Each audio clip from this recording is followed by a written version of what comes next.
On a full moon night, the sky shimmered with countless stars, casting an ethereal glow over the scene. A gathering of numerous knights stood in anticipation, their armor reflecting the moonlight. Suddenly, a commanding voice pierced the air. The commander knight rallied his comrades, urging them to attack and vanquish the figure they deemed a demon. The so-called demon, driven by an unyielding determination, swiftly charged toward the horde of knights. Closing in on the commander, who was issuing orders, the demon unleashed a powerful swing of his sword, bringing a swift end to the commander's life in a single strike. Without hesitation, the demon, now standing amidst the fallen, unleashed a potent ability, his hand pressed firmly against the ground. In an instant, a haunting purple fire engulfed all the knights present, extinguishing their lives with merciless efficiency. Overwhelmed and exhausted, the demon sank to his knees, his breath ragged. It was then that he sensed a presence approaching. He turned his gaze to see a female knight with fiery red hair approaching him. Wearing a pained expression, she confronted him, addressing him as Nox von Reinharfer,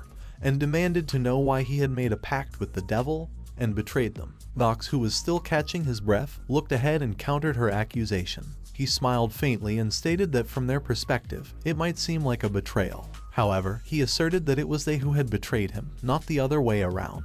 The female knight, filled with frustration, implored Nox to stop arguing and simply tell her when he had become so broken. In response, Nox began to explain that the beginning of his journey was like a crash landing. Suddenly, a notification popped up on monitor and informed Yu Chan, the player behind Nox, that he had successfully cleared the first part of a game called Inner Lunatic, with a total clear count of 27. Yu Chan expressed satisfaction with his achievements, acknowledging the acquisition of valuable items and the successful completion of hidden quests. Yet there was a somber reality lurking in the background. He had received the news that he would die the following month. Reflecting on the past, 2 years prior, Yu Chan had visited multiple hospitals, seeking answers about his condition. The doctor's explanation had been unsettling, advising him not to panic and simply listen. Despite undergoing numerous tests, the results remained consistent, leaving him with little hope. The doctor had prescribed pain relief medication, suggesting he take them when the pain became unbearable.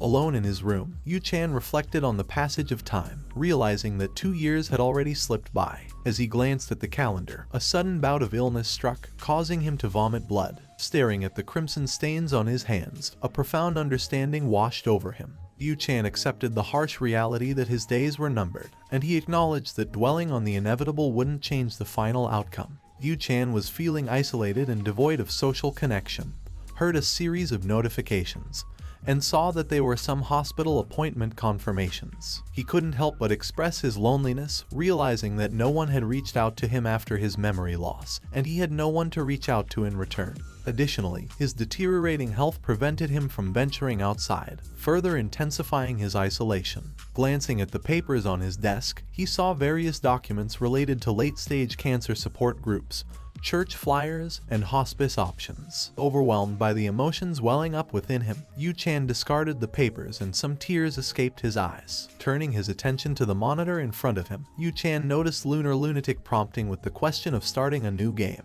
He contemplated his limited options and decided that this was all he had left. With a sense of resignation, he entered the player's name as Carl. Yu Chan, lost in thought, contemplated the kind of character he should create this time. He weighed the options, considering the possibilities of a mana sensitivity genius and swordsmanship and combat genius. However, a warning message appeared, cautioning him about the penalties associated with choosing multiple genius traits. It urged him to select only one or fewer genius traits to avoid those penalties. Noticing that the neutral trait was empty, Yu Chan's attention was drawn to the negative trait listed as terminally ill. He laughed, realizing that he and his character were both afflicted with this condition. Despite this revelation, he decided to proceed and accepted the game's prompt to start with the chosen character. Suddenly, a strange sensation overcame Yu Chan, causing him to fall from his chair. Fear gripped him as he wondered if he was truly dying at that moment. On his monitor, a message displayed that character creation was successful. He thought death was something he was accustomed to, but he at least wanted to die the way he wanted to.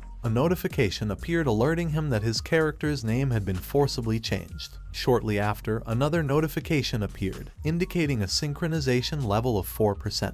Then it increased to 6% and further climbed to 19%. Finally, the synchronization abruptly halted at 71%. Another notification appeared, announcing that the character settings were completed. As he awakened, Yu Chan found himself in a state of disbelief. He surveyed his surroundings with astonishment, wondering if this place could truly be what he thought it was. In search of answers, he approached a nearby mirror, observing his reflection intently. A sense of familiarity washed over him, and he came to a startling realization that he had become the worst character known as Nox von Reinhafer in this accursed game. Nox von Reinhafer, the youngest of 5 siblings in the Reinhafer family, was a member of the infamous organization Lunatic. Throughout history, the Reinhafer family had produced exceptionally talented individuals skilled in magic and swordsmanship. However, Nox stood as an exception, an untalented outcast within his own family. Haunted by resentment toward a world that denied him the gifts bestowed upon his siblings, Nox made a fateful decision. He entered into a forbidden contract with the devil, ultimately transforming himself into the most despicable villain in the inner Lunatic story. Gazing at his altered appearance in the mirror, Yu Chan couldn't help but question the reality before him.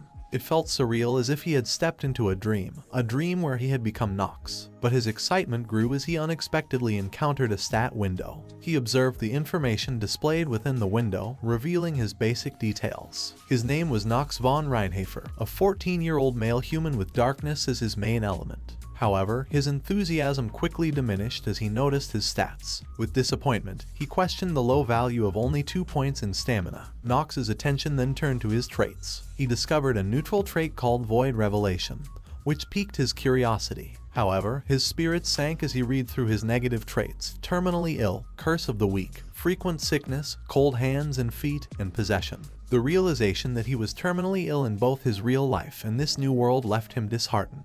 The system also displayed that he had only 1 year of lifespan remaining. Nox reflected on his past actions, trying to make sense of why he had chosen to create a character with a terminal illness, someone who faced imminent death and had no support. Upon further contemplation, he began to understand his underlying motivation. He wanted a character that mirrored his own experiences, someone who could empathize with his struggles. Little did he know that he would eventually become that character himself. Suddenly, a notification appeared, indicating an unread mail in his mailbox. Nox's curiosity compelled him to investigate its contents. The mail began with a greeting, addressing him as Yu Chan, his previous name, but then it corrected itself, saying that it should call him with his new name Nox now. Nox was surprised and questioned how the system knew his name.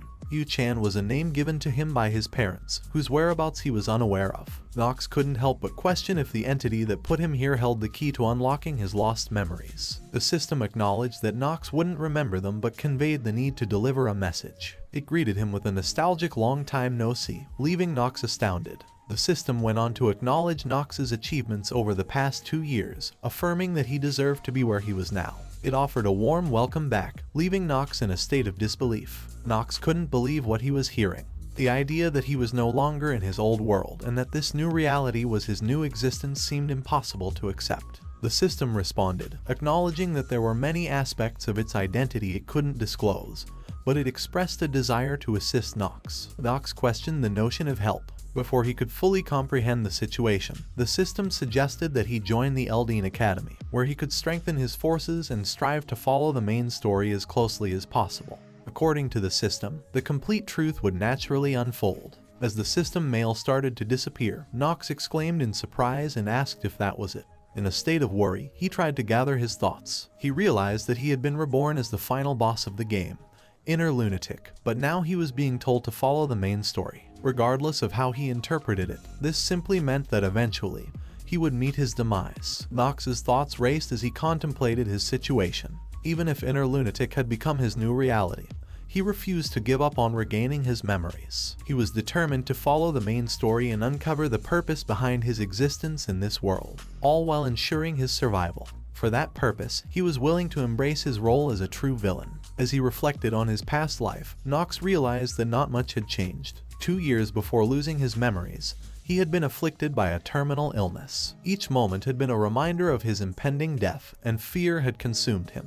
The only difference now was the shift in setting to a familiar world he knew well. Curiosity compelled Nox to inquire about the current date. When the system displayed February 4th, 1812, he felt a sense of urgency. Time was not on his side, and he had to act swiftly. With determination burning within him, he resolved to embark on his 28th clear attempt. As Nox attempted to open the door, his wrist bones throbbed with intense pain, turning red. To his surprise, a notification appeared, revealing a negative trait activation. It informed him that due to the effects of his constant sickness, he had acquired wrist inflammation level 1, urging him to rest and allow it to heal. In disbelief, Nox muttered, "The fuck?" As Nox made his way down the hallway, he clutched his hand tightly, plagued by an unsettling thought. What could be wrong with his body? He couldn't fathom how fragile he seemed. In an unexpected turn of events, a maid collided with him, causing her to lose her balance and the tray of dishes she was carrying to shatter on the floor. The maid looked up in surprise, her eyes widening upon recognizing Nox as she muttered his name, "Young Master Nox." Nox's gaze met hers, and at that moment, he felt a flash of recognition. This maid with her brown hair and light orange pupils, could it really be Rona? Memories stirred within him, fragmentary and vague, but he recalled that Rona had spoken ill of Nox behind his back. He thought, could this seemingly innocent girl, who now stood before him with tears welling in her eyes, have been the one talking behind Nox's back? Nox decided to grant her forgiveness, but not without a warning. An evil grin crept across his face as he contemplated the consequences of any future mistakes she might make. Rona, with tearful eyes, understood the gravity of the situation and nodded in acknowledgement. Nox noticed the tranquility around him, and the surprised gazes of the butler and maids confirmed that his act of madness had slipped his mind. He questioned himself, contemplating the kind of life he had led thus far. Rona looked at Nox with caution and asked where he was going so early. Nox simply replied, stating that he was heading to the practice hall. The butler and maids reacted with shock upon hearing his response, unable to comprehend his sudden decision. Nox, with a smile on his face, added that he wanted Rona to accompany him. Fear instantly gripped Rona's thoughts as she wondered about Nox's intentions. Together, Nox and Rona walked towards the practice hall. In his mind, Nox recognized the paramount importance of survival. Having experienced the chilling embrace of death, he had become resolute in his desire to avoid it. He understood that adapting quickly to his new circumstances was crucial. Deep in thought, Nox assumed a contemplative posture. He knew that despite the challenges ahead, he still held a chance. With 27 previous playthroughs, he possessed extensive knowledge of the game's hidden aspects. The game Inner Lunatic had gained immense popularity worldwide, with its captivating story that pitted angels against demons, along with the Empire. However, what truly set Inner Lunatic apart was its extensive customization options, allowing players to adopt different styles of play. While lower-ranked traits like Ordinary and Talented could be assigned multiple times, the highly sought-after Genius traits were typically limited to a single assignment. However, he possessed 2 Genius traits, a rare occurrence in the game. Within Inner Lunatic, there existed a concept known as trait penalties. By exploiting the system's attempt to analyze traits beyond the player's limits, Nox managed to assign 2 Genius traits. The first was Swordsmanship and Combat Genius, which granted exceptional sword skills and allowed the user to reach the pinnacle of swordsmanship. The second trait, Mana Sensitivity Genius, heightened the user's sensitivity to magic, enabling more efficient spellcasting. Nox contemplated the vast array of other useful traits at his disposal. As a main character perk, Insight bestowed the ability to view the status window of other characters, providing valuable information. Additionally, Master of Acting allowed the user to effortlessly adapt to any situation, making it particularly advantageous in his current circumstances. Furthermore, Steel Mentality, when utilized during battle, enabled the user to maintain mental fortitude, keeping a cool and composed demeanor. Nox assessed his negative traits, acknowledging the significant challenges they posed. Among them, the terminally ill stood out the most. The other negative traits he possessed were the Curse of the Weak, frequent sickness, cold hands and feet, and possession. For those afflicted with cold hands and feet, entering icy areas without a warming skill was nearly impossible. As for frequent sickness, Nox anticipated fainting at least once every chapter due to its effects. Nox contemplated his situation, realizing that he had no other choice but to proceed step by step,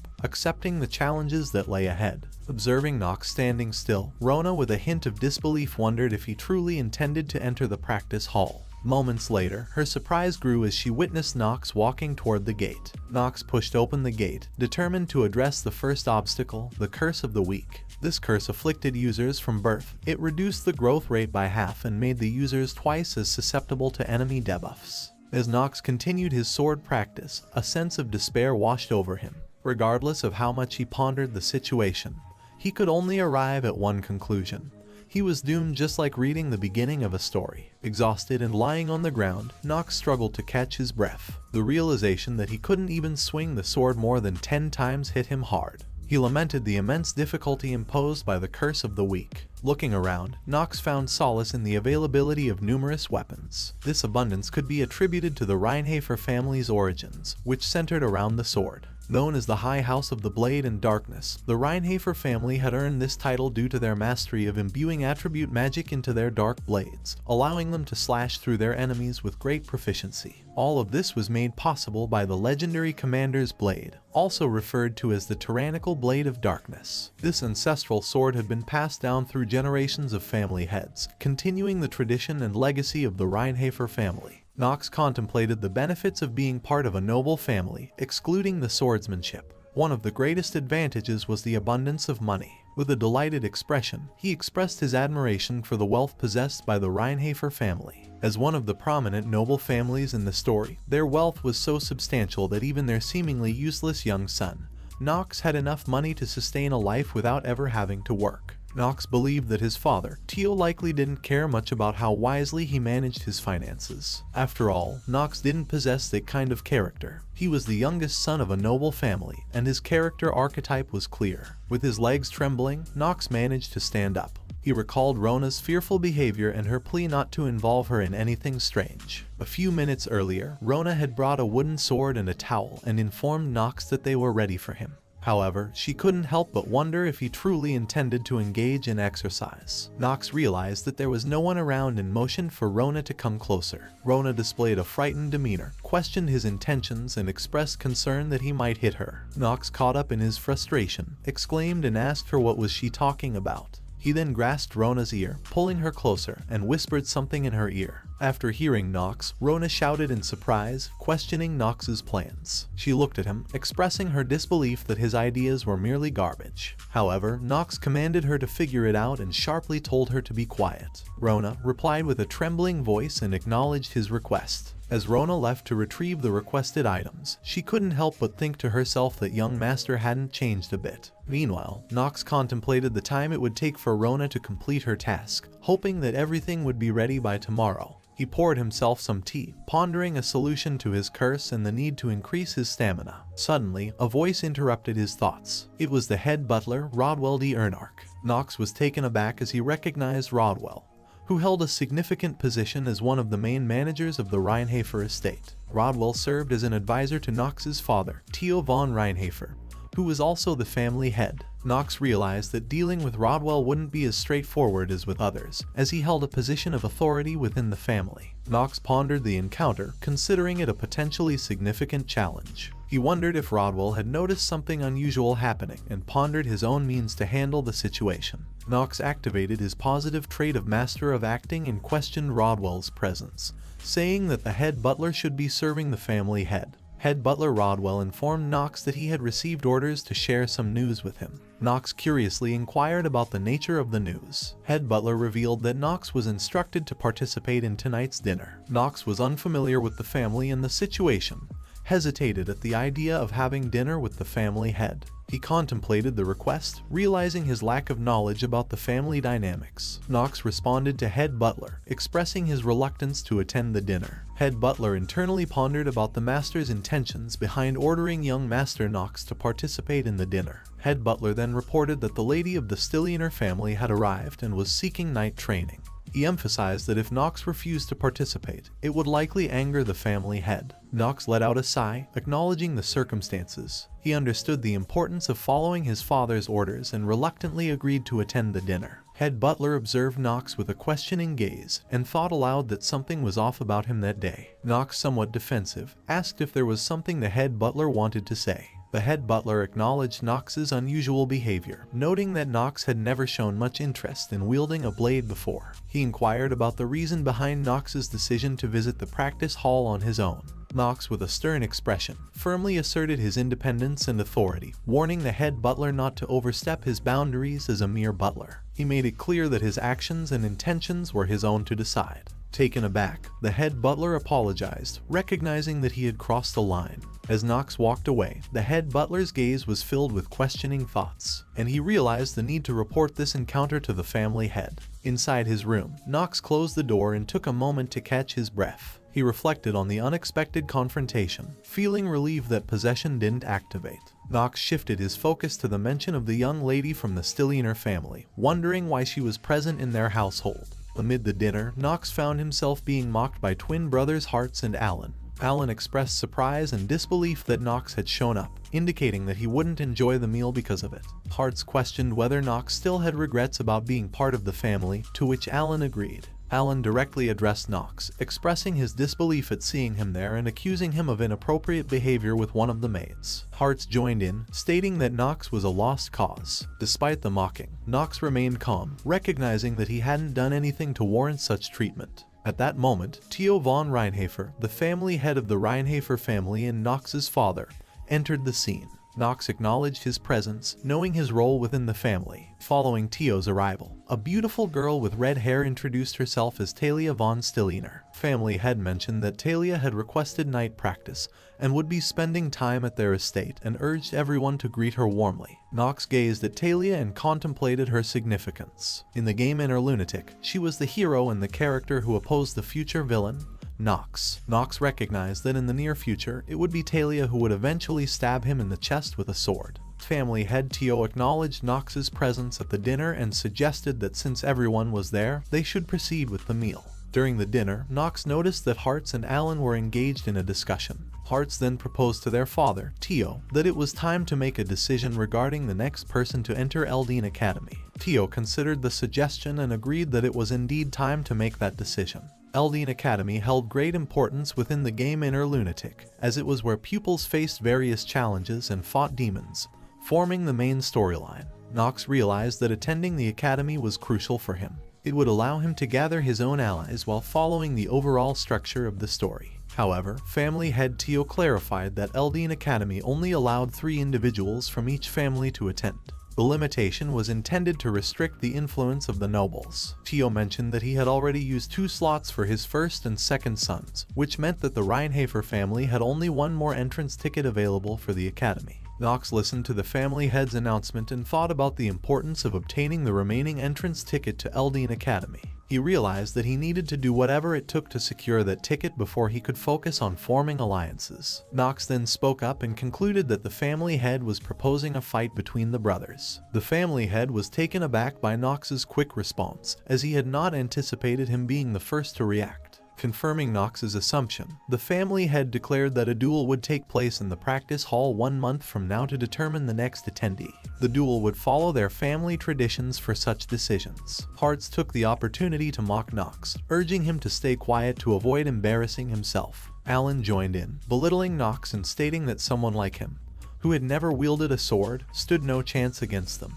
Knox calmly took a sip of his wine and responded to Alan's taunts, stating that they could discuss it after he emerged victorious. Alan shouted back, expressing his disbelief in Knox's abilities. Meanwhile, Knox maintained his focus and understood that the upcoming duel was another trial he needed to face in order to secure the entrance ticket. He refused to be swayed by the taunts and insults directed at him. Confident in his own abilities, Knox looked ahead and boldly declared that he would be the one to attend Eldine Academy. This surprised the family head, while it further infuriated Hartz and Alan. Talia, the young lady from the Stilliner family, chuckled at Knox's declaration and commented on his confidence. Knox glanced at her but internally felt a sense of unease, realizing that he might have drawn the attention of someone he shouldn't have. Inside the family head's office, Theo acknowledged that something had indeed changed about Knox, as reported by the head butler. Theo pondered the cause of this change, wondering if Knox had been possessed by a demon. Regardless, he acknowledged that Knox had captured his attention. Theo instructed the head butler, Rodwell, to continue keeping a close eye on Knox. The family head was curious about the transformation in Knox and wanted to understand the reasons behind it. Meanwhile, Knox was running at the practice hall, sweating and panting heavily. Observing the scene, one of the maids commented on his frequent visits to the practice hall. Another maid mentioned the upcoming duel in 1 month, sparking curiosity among them about Knox's sudden dedication to physical training.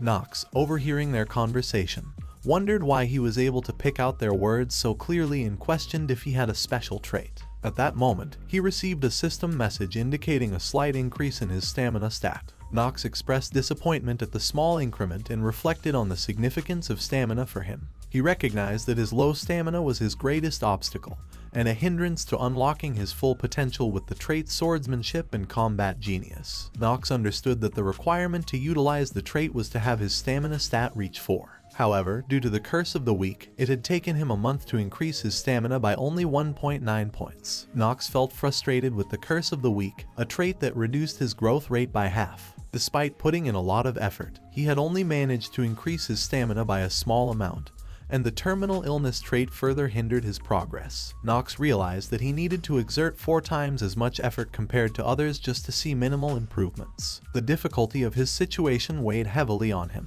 However, Nox decided to put aside those concerns for the time being. Just then Rona arrived there, pushing a moving tray filled with the materials Nox had requested the previous day. Nox acknowledged her arrival, realizing that she was faster than he had anticipated. With the supplies now available, he felt confident about making progress. Contemplating how to reach a stamina level of 4, Nox reassured himself that there were no issues. He believed that his knowledge would allow him to overcome any obstacles. Curious about the purpose of the materials, Rona questioned why Nox needed them, expressing concern about their dangerous nature and their expensive cost. She pointed out that the scroll seemed to be the only useful item among them. Nox simply replied that people didn't know how to use those materials effectively, implying that their usefulness was hidden from others. As Rona looked at him with a questioning expression, Nox picked up a bottle of elixir and drank it in one go. Panicking, Rona shouted that it was poison. Sweat covered Nox's face as he acknowledged the potency of the poison.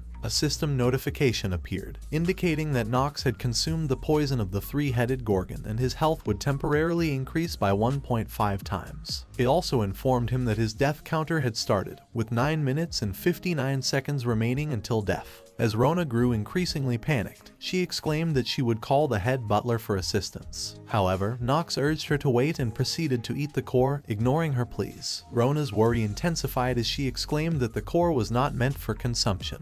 A system notification appeared, indicating that Nox had consumed the core of the golem and would slowly be petrified as a result. Another notification followed, stating that a hidden piece had been activated and that the poison of the 3-headed gorgon was reacting with the golem's core. Nox was pleased with the results and thought that his plan was working perfectly. The golem's core was originally used to petrify people or increase their defense quickly or to create artificial golems. However, when combined with the 3-headed gorgon poison, it had a special effect. Notifications continued to appear, indicating that a special effect had been activated and the poison of the 3-headed gorgon had been diluted, causing the negative trait curse of the week to disappear. Nox was ecstatic, as the curse that had plagued him was now gone. However, Rona, with tears in her eyes, looked at Nox and expressed her concern, fearing that he might soon die. Ignoring her worries, Nox suddenly began to unbutton his shirt, causing Rona to cover her eyes in embarrassment and exclaim in shock. After opening a few more buttons on his shirt, Nox proceeded to pour an elixir bottle onto his head, resulting in a series of notifications. The dew of the Remembering Fairy countered the petrification effects of the golem's core, and a hidden piece was activated. Nox was granted the temporary trait Blessing of Growth through the interaction between the dew and the golem's core. Nox was pleased with the outcome, as his plan had unfolded just as he had intended. The notification indicated that the Blessing of Growth would double his stat growth until his stamina reached 5. With only a scroll remaining, Nox picked it up and used it. Another notification appeared, stating that he had activated the Rapid Stamina Growth scroll, which doubled his stamina growth rate. Nox contemplated the results, realizing that he had successfully eliminated the curse. And with the Blessing of Growth mitigating the debuffs from the terminally ill trait, coupled with the effects of the scroll, his current growth rate should be twice that of most people. This meant he should be able to increase his stamina stat at a faster pace. Suddenly Rona jumped on Nox, causing him to nearly lose his balance. She expressed her concern with teary eyes, questioning if he was okay. Nox was slightly annoyed and told her to bring him a towel. However, seeing Rona's distress, he decided to go easy on her now that the curse had been lifted. With a smile, Nox assured Rona that he was fine. She continued to worry, suggesting that he should rest and consider calling the head butler. Nox reassured her once again, insisting that he was alright. Curious about his next course of action, Rona inquired about his plans. Nox simply replied, "Run." With that, Nox and Rona sprinted through the practice hall, catching the attention of Talia, who stood nearby and observed their actions. Talia, who had been observing Nox, questioned why someone as weak as him would accept a match against his brothers. Her maid Emma tried to advise Talia against staring at Nox and reminded her of proper etiquette. However, Talia interrupted Emma, expressing her frustration and disbelief at Nox's lack of sword skills and his refusal to accept help from the other knights of Reinhafer. Talia couldn't understand why she was so bothered by Nox's situation, considering that she believed he would simply end up getting beaten up in a month. Despite her thoughts, Talia couldn't shake off her annoyance. Determined to address the matter, Talia walked towards the practice hall, telling her maid Emma that she would be right back. Approaching Nox as he rested, Talia introduced herself, stating her name.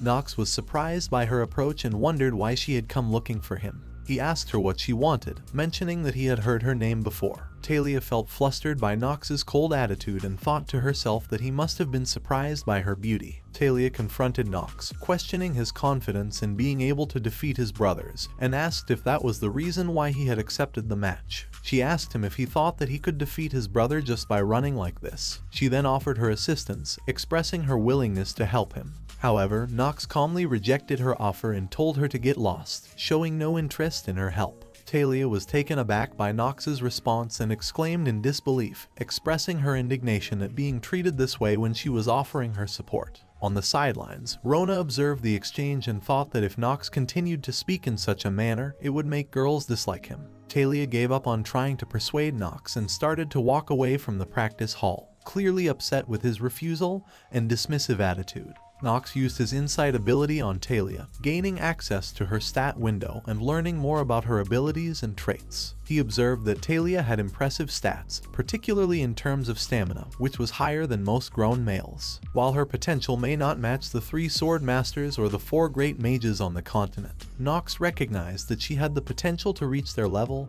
and could effectively combat demons with her fire attribute magic. Nox also knew that in the near future, Talia's fire attribute magic would awaken to white flames and be used to burn the demonized version of himself. He understood that if he managed to make Talia his ally at this point, it would drastically alter the future events of the story. Therefore, he needed to find a way to navigate the original story while avoiding his own death. He pondered whether it was possible to maintain a good relationship with someone who would eventually be responsible for his demise. 1 month later, Talia walked through the hallway. She pondered about the praise she had received for her quick learning abilities and the expectations tied to the Stillreiner family's talent. However, she couldn't help but feel inferior compared to her sister's exceptional talent. Talia questioned her own potential and wondered if she could ever become a knight. She reminded herself of the qualities and principles that a knight must possess. They should never be consumed by greed, maintain a frugal lifestyle, and be willing to sacrifice themselves for the greater good. In addition, they must master the art of swordsmanship and adhere to proper form to become a true knight. Talia pondered the possibility of Nox being able to defeat his brothers, who had trained for years, by solely focusing on cardio exercises. She expressed her doubt, believing that it was unlikely for him to succeed. The next day arrived, and Nox and Alan stood in the center of the ring, surrounded by a crowd of spectators. Many people had gathered to witness the official duel that would determine who would earn the right to enter Eldine Academy. Fasila, the first wife of the family head, was also present at the scene. Meanwhile, the head butler, who was standing nearby, heard the family head calling out to him. The family head inquired about his thoughts on the outcome of the duel. The head butler, after considering young Master Alan's past performances, stated that it was highly likely that he would emerge victorious. The family head agreed, assuming the same.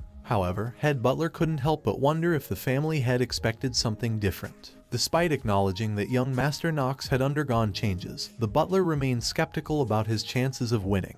He considered it outrageous and impossible. Having once walked the path of a knight alongside the family head, the butler understood that the art of the blade could be intricate or straightforward. The level of skill one attained and the dedication one put into their training determined their proficiency. There was only one way to surpass someone who was previously ahead and force them to kneel, and that was the insurmountable wall of overwhelming talent. The butler pondered whether young Master Nox possessed such innate talent. Interrupting the butler's thoughts, the family head spoke, acknowledging that the possibility might not be zero. There was a chance that the youngest, born with Reincarnated blood, possessed the talent of a sword emperor. As Nox stood on the duel grounds, he received a notification indicating that his trait, swordsmanship and combat genius, was inactive. In frustration, he contemplated his seemingly unlucky streak and questioned whether his luck stat was actually in the negatives. Despite his efforts, he couldn't reach a stamina stat of 4. A few days earlier, while Nox was running, he received multiple notifications activating his trait effects and gradually increasing his stamina stat by 0.1, and now his stamina had reached 3.8. Rona, who was running alongside him, expressed her exhaustion and questioned whether she had to continue running with him.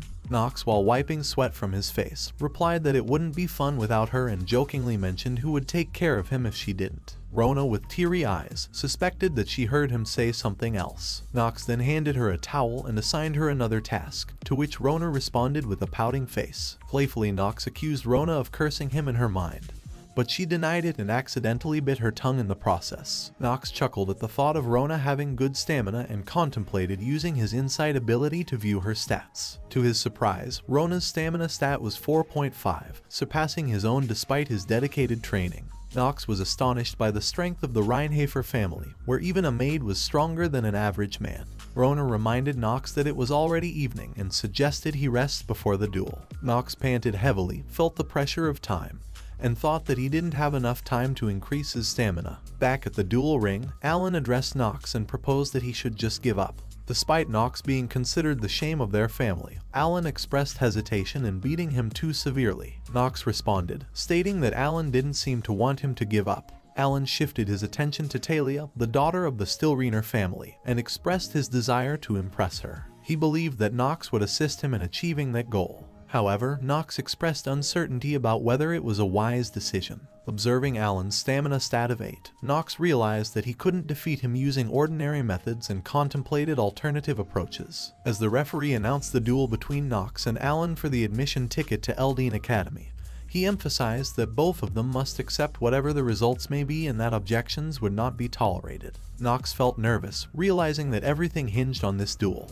His main objective was to find his memories and discover the sender of the letter, as he knew that after the 1-year grace period, his life would be in danger. The referee asked one last time if both of them were ready, and then he announced the beginning of the duel. Alan initiated the attack with a sword strike, but Nox swiftly dodged it by moving to the side. Alan quickly followed up with a kick, which Nox blocked using his sword but was still pushed back. Alan commended Nox's defense, and the duel continued with Alan launching another series of attacks, forcing Nox into a defensive position. Nox realized that the only consistent aspect of the damned inner lunatic game was that if he lost, he would have to give up everything. However, if he could win, he could regain control over his destiny. At that moment, a notification appeared, indicating an increase in Nox's stamina stat by 0.1. Nox's face lit up with a smile as he saw this development, realizing that winning the duel could grant him everything he desired. Alan saw Nox smiling and questioned if he had hit Nox's head too many times and continued his relentless attacks, suggesting that perhaps hitting Nox some more would make him feel better. Meanwhile, Alan's mother, Facilla, observed the fight and remained confident that her son would be the last child of the family to enter Eldine Academy. During the duel, Alan launched a powerful attack that almost caused Nox to lose his balance. At that moment, Facilla overheard a remark expressing disdain for the situation. She turned her attention to the source and found the family head, who had a disappointed look on his face. Facilla thought to herself that one day, this family would witness her true power. The family head expressed disappointment, stating that he had been looking forward to seeing how Nox had changed and concluded that Nox's current performance was underwhelming. The head butler, concerned for Nox's well-being, offered to stop the duel, knowing that it would take Nox a long time to recover if they continued. Family head compared the talents of Alan and Hearts to his first son, Garen, and found them lacking.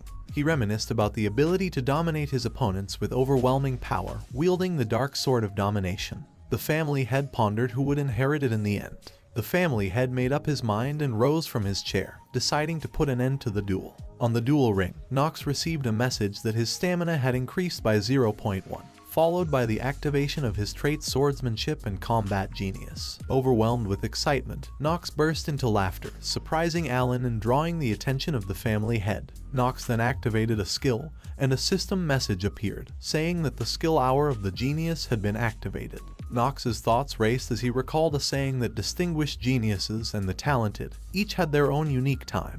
At that moment, he felt that it was his time, a genius time. With the skill active, Nox perceived everything around him in slow motion. It was as if time had decelerated, giving him a distinct advantage in the duel. He realized that while the enemy's movements appeared slower, his own actions were faster, granting him the ability to react swiftly and execute precise maneuvers. It was hard to fully utilize this skill, but his innate trait swordsmanship and combat genius had been activated, which allowed him to use the skill. Nox launched a powerful attack against Alan. As a result, Alan's sword was knocked out of his grip, leaving him defenseless. Nox's determination grew as he saw his victory within reach, firmly believing that he would emerge triumphant in the duel. As the sword slipped from Alan's grasp, a surge of anger filled his gaze as he directed it toward Nox. In response, Nox met Alan's furious gaze with a smug expression and remarked that the duel was fun. Overwhelmed by frustration, Alan could only manage a bewildered exclamation. Nox's mind raced, acknowledging that he couldn't afford to let his guard down.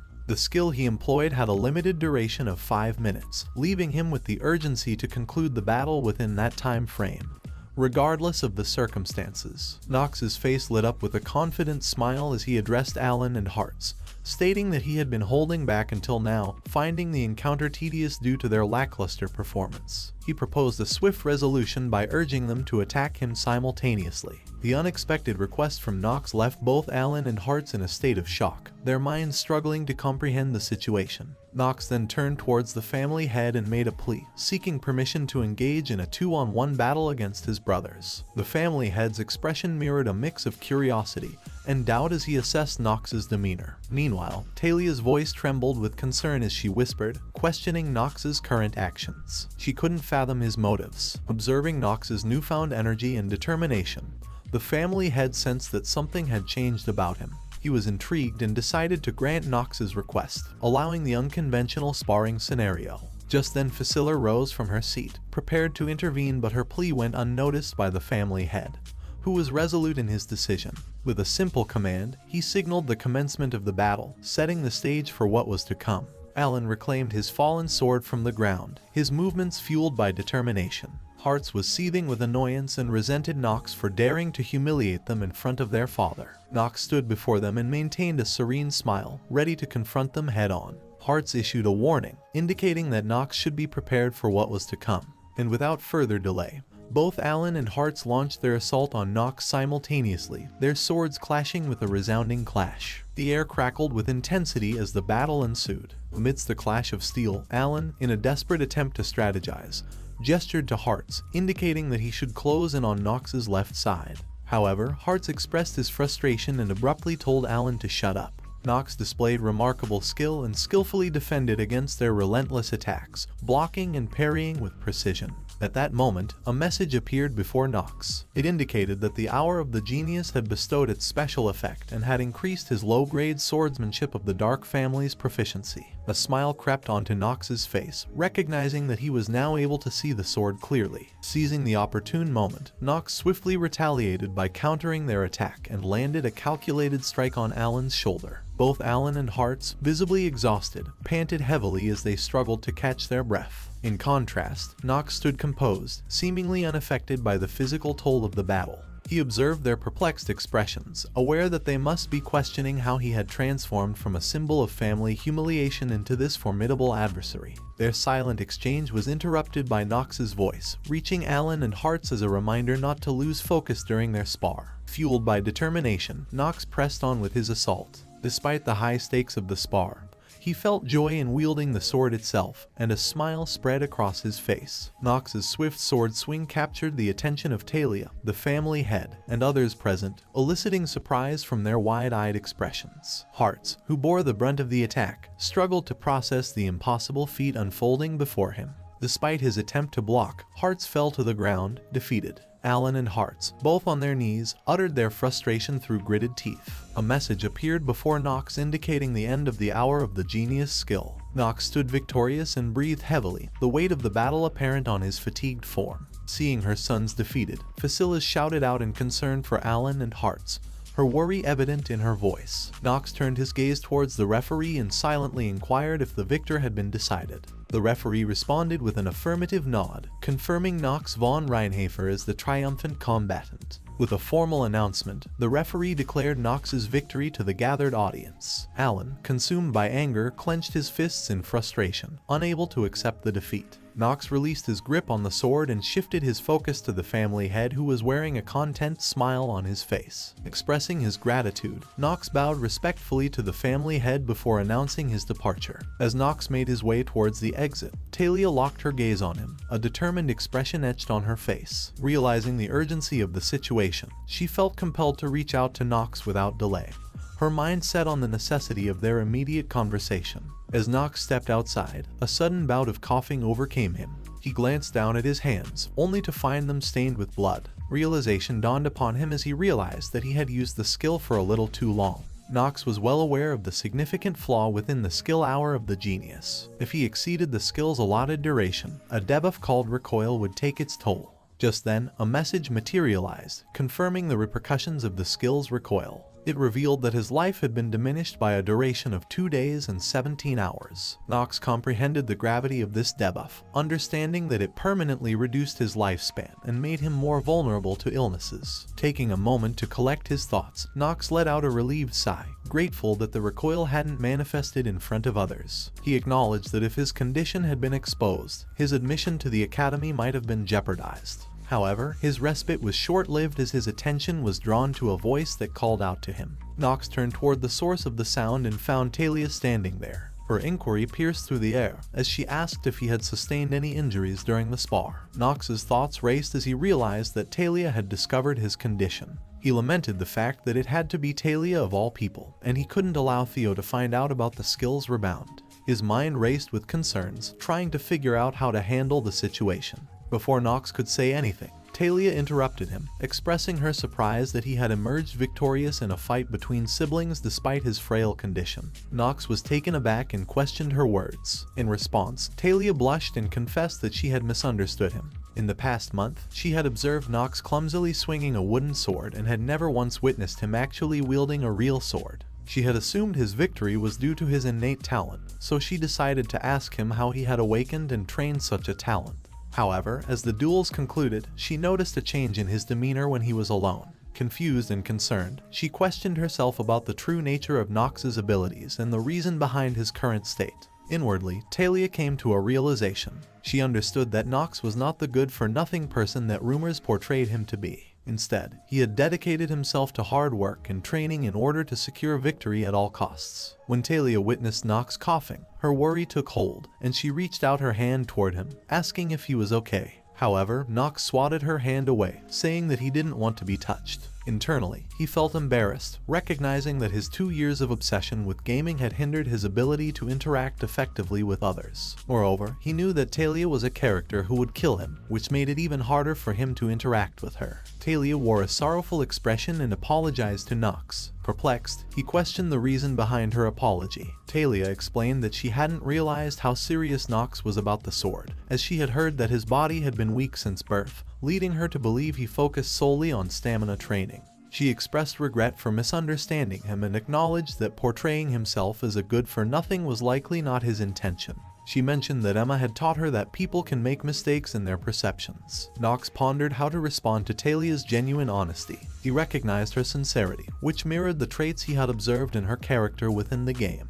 Despite possessing the qualities of a knight, she was the daughter of a proud and esteemed duke family, making it challenging for her to admit when she was wrong. Finally, Knox spoke, urging Talia not to disclose his bleeding condition to others if she held such a view of him. Talia confidently assured him that she wouldn't reveal his secret. Knox observed her response and thought that perhaps he didn't need to worry about others discovering his situation. Turning away, Knox walked off, instructing Talia to keep her promise. As Talia watched Knox's departing figure, her face flushed red with a mixture of emotions. In family head Teo's office, the family head expressed his satisfaction with his earlier conjecture. He turned to the head butler and inquired about his opinion on Knox's talent. The head butler expressed his views, stating that he initially struggled to comprehend why Knox allowed himself to be beaten. However, after observing the other children of his age and other young masters, the head butler concluded that Knox was the most exceptional among them. family head agreed with the head butler's assessment and expressed his suspicion that Knox might possess additional hidden talents. He directed the head butler to closely monitor all of Knox's actions, emphasizing that their sole task should be observing Knox, regardless of his activities. The head butler acknowledged the order, affirming his commitment to carrying out his duties diligently. Family head wondered if Knox had enough talent to inherit the supreme black sword.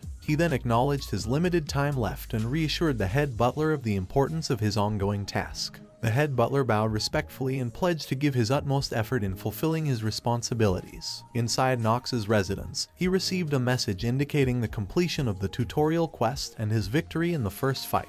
Knox expressed his realization that this world had become a reality while retaining game-like elements. Another message appeared, announcing rewards for his achievement, which included 3 free stat points. Knox was pleasantly surprised and exclaimed that he had hit the jackpot. However, his excitement quickly waned as he realized that after an entire month of rigorous running, his stamina had only increased by a mere 2 points. He lamented, expressing his disappointment and suggesting that they should have granted him these rewards much earlier. But the stat he needed to invest these points in was not stamina, it was luck. Knox opened his status window and allocated all 3 points into the luck stat, raising it from 7 to 10.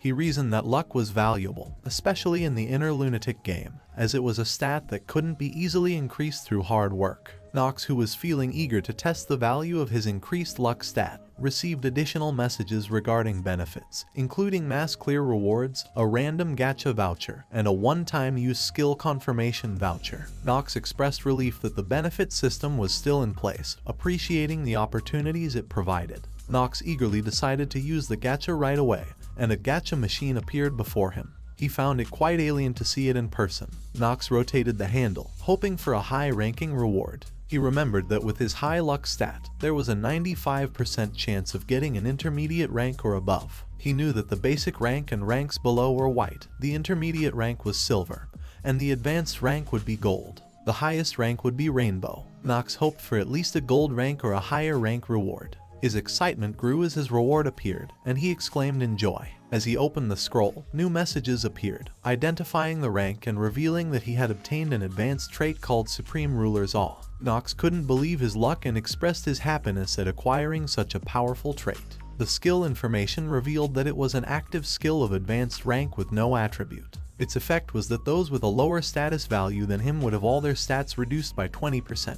Knox considered it a jackpot and smiled at the fact that it was a debuff skill. However, he was aware that there was another reward awaiting him. Knox then received a message asking if he would like to use the one-time use skill confirmation voucher. He knew that the skill he would obtain from this voucher was already decided, and it was one of the hidden pieces he needed to achieve his goal. He decided to save it for when Theo gathers all the siblings in the estate. Knox realized that it was almost time for Green von Reinhafer, the second son of the Reinhafer family, to return to the estate after completing his training to become a knight. Knox acknowledged that he had to find the hidden piece and handle Green, leaving no time for rest. However, he felt relieved that he probably didn't need to worry about Talia anymore, considering her character and the promise she made. He believed there was no reason for her to approach him again.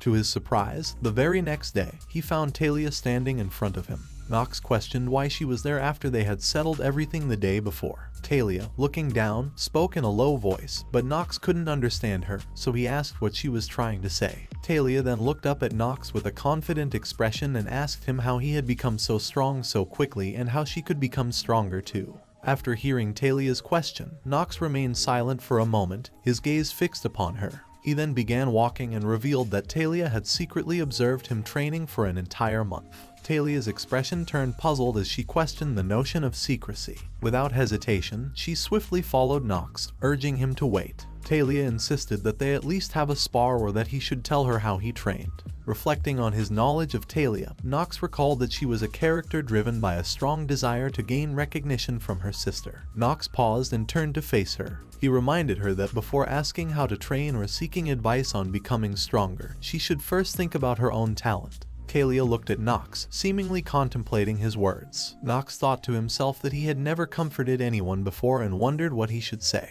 Taking a deep breath, he added, "Don't compare yourself to others." With that, Knox left, leaving Talia behind. Talia expressed her surprise at his words and disappointment as Knox walked away. Meanwhile, Knox glanced back briefly and wondered if she would come after him. He didn't want her to witness him obtaining the hidden piece. Finally, Nox arrived at a place where his two brothers and his father, the family head, were waiting for him. Nox wondered if this was the Reinharfer family's barn, renowned for raising the finest horses on the continent. The family head acknowledged their presence and mentioned that the three young masters might already have an idea as to why he had called them there. He explained that they had been summoned to select a horse that would become their lifelong companion. Nox realized that this was the moment he had been waiting for. Horses were revered as the most sacred creatures in both the continent and within the Reinharfer family. If you've decided to become a mage or a knight, you choose a horse when you're young to have as a lifelong companion. Eldine Academy taught horse riding, and as the game progressed, there would be large-scale wars where horses played a crucial role. If a horse died, one would have to raise a young horse again. Since transportation magic was expensive, horses became a vital mode of transportation. Nox believed that it was essential for him to select the best horse for himself. Interrupting his thoughts, the family head announced that Nox, as the winner of the duel, would have the first choice. He emphasized that Nox had only one chance. This caused annoyance for Alan and Hartz. Nox strode into the barn, his determination unwavering as he set out to find the horse he sought. The family head pondered which horse the youngest member would ultimately select. Nox carefully surveyed the horses, finding them quite adorable. Suddenly, his eyes rested upon the one he had been diligently searching for. This particular horse appeared diminutive and seemingly feeble. Undeterred, he approached the horse and boldly announced his decision, surprising not only Hartz and Alan but also the family head, who wore a perplexed expression in response to his choice. The family head decided to give Nox another chance to choose. Nox thought to himself that this opportunity was a reflection of how the others doubted his decision. However, he remained determined. Using his insight ability on the horse, Nox triggered a message stating that the target's stat window was loading. Soon, the stat window appeared, revealing that the horse had a high rank, belonged to the obsidian species, and had the main element of darkness. Nox knew that most summoned creatures were categorized into ranks, and depending on their growth, they could ascend multiple ranks. This particular horse displayed the potential to achieve at least a higher rank. What made it even more remarkable was that it was an obsidian horse, an exceedingly rare breed among many others. The term obsidian refers to a type of igneous rock. Nox was certain that if the family head had been aware of this fact, he would have undoubtedly claimed this exceptional horse. However, Nox was aware that the horse's current state made it less enticing despite its potential. Upon careful examination of the horse's traits, Nox discovered several positive attributes such as steel strength, talented army horse, and courage. However, these traits were currently inactive due to a debuff. The horse did possess a neutral trait called Unchanging Heart. Unfortunately, the most prominent and concerning trait was the negative attribute labeled Expected Death, which was currently in effect. This trait indicated that the horse had a mere 2 days, 16 hours, and 12 minutes left to live. Nox considered the negative trait to be more troublesome than a terminally ill trait in some aspects. Despite this, he firmly stated that he would not change his mind and would choose this horse. He believed that with his knowledge, he could save it. The family head's concern and disappointment were palpable as he questioned Nox's decision, and thought that Nox might be projecting his own emotions onto the horse. In the family head's view, Nox appeared to be emotionally driven and weak, leading to a deep sense of disappointment. Expressing his hope that Nox wouldn't regret his choice, the family head began to leave. Despite Alan and Hartz's attempts to call out to him, their pleas fell on deaf ears. The guards assured Alan and Hartz that they would keep a watch so that they could choose their horses. Nox pondered, wondering if the family head was genuinely disappointed with his decision. But just as he began to delve deeper into his thoughts, the head butler interjected, abruptly interrupting his train of thought and prompting Nox to choose a name for the horse. After a brief moment of contemplation, he settled on the name Carl, the very name he had used when conquering the inner lunatic. It held profound significance for him, making it a meaningful choice. Sometime later, Carl lay on the bed, covered under a bedsheet. Nox had taken the precaution of bringing Carl into his room to ensure his actions remained hidden from others. Nox looked at Carl and recognized the determination in the horse's eyes to keep living, mirroring his own ongoing battle. Nox recognized that Carl, like himself, was fighting to extend his lifespan, clinging to the desire to live a little while longer. Nox called out to Rona and demanded her immediate response. However, before he could finish his sentence, Rona suddenly appeared but stumbled, losing her balance and falling to the floor. She questioned how Nox had known about her presence. Nox playfully accused her of being caught red-handed and teased her about her habitual clumsiness. Nox then instructed Rona to take care of Carl. Rona looked surprised and commented, "A horse in the bed." She pouted, imagining the daunting task of cleaning up after a horse in such an unlikely place. With a smile, Nox reminded her that Carl was unwell and encouraged her to do her best. Rona glanced at the horse and reluctantly agreed to take care of him. She then asked the horse if his name was Carl and inquired if he was hungry. Nox contemplated the situation, realizing that what was about to unfold would be quite shocking. He wondered if Rona would be able to handle it. 3 days later, in Nox's residence, a loud cry resounded from a room. Rona sat on the floor, cradling Carl's lifeless head in her lap. Overwhelmed with grief, tears streamed down her face as she mourned the loss. Nox watched Rona cry over Carl's death and realized that it was evident since she had put a lot of effort into taking care of Carl. He felt a hint of sympathy for her. However, Nox was already aware that this was going to happen. There was no way Carl could have been saved. Nox approached Rona and urged her to stop crying, emphasizing that her emotions were distracting him. He instructed her to stand up, and though Rona tried to express her despair, her words were stifled by her sobbing. Nevertheless, Nox assured Rona that Carl would return to his side. Rona was confused and she looked at Nox with a questioning gaze and asked if there was something wrong with his head. Ignoring her remark, Nox told her to move behind him. Nox retrieved a scroll, and Rona couldn't help but question its significance. He then placed it on the ground and acknowledged the need to infuse mana into the scroll. As he poured mana into it, a circle materialized on the ground, emitting a vibrant purple aura. Witnessing this extraordinary sight, Rona's shock was evident. Meanwhile, a smile graced Nox's face, hinting at his satisfaction with the unfolding events. Rona, bewildered by Nox's abilities, questioned his knowledge of mana usage, aware that such practices were considered illegal. Nox acknowledged his struggles in controlling mana but chose to continue pouring mana into the scroll. He warned Rona that if she kept distracting him, Carl would die a second time, and it would be all her fault. Understanding the severity of the situation, Rona fell silent, covering her mouth with her hands. Nox recognized the need for utmost concentration, realizing that he was still someone who had yet to awaken his trait of genius of mana detection. Using mana in this empire below the age of 15 was strictly prohibited unless you are from the imperial family.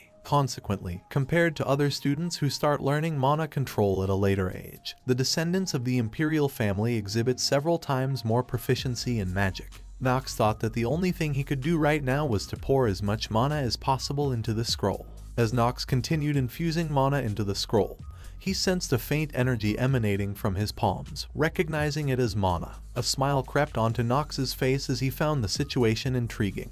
He decided to utilize the one-time use skill confirmation voucher to ensure that he executed the magic correctly, as the magic he was about to employ belonged to the realm of black magic. A message materialized before Nox, indicating that he had obtained the skill Book of the Dead, Necromancer for one-time use. Another message informed him that Carl, the target, could be revived as an undead. A prompt appeared, asking if he would like to use this magic. Deep within Nox's thoughts, he contemplated the existence of two types of beings that possessed the trait of undead within the inner lunatic world. The first type comprised beings resurrected through black magic or dark mana. The second type consisted of those who are reborn without ego, and are reborn as stronger beings. Nox pondered the implications of reviving Carl as an undead, acknowledging that the revived creature would exhibit unwavering loyalty to its master, almost to a fault. However, he recognized that only one family in existence practiced the art of reviving corpses as undead.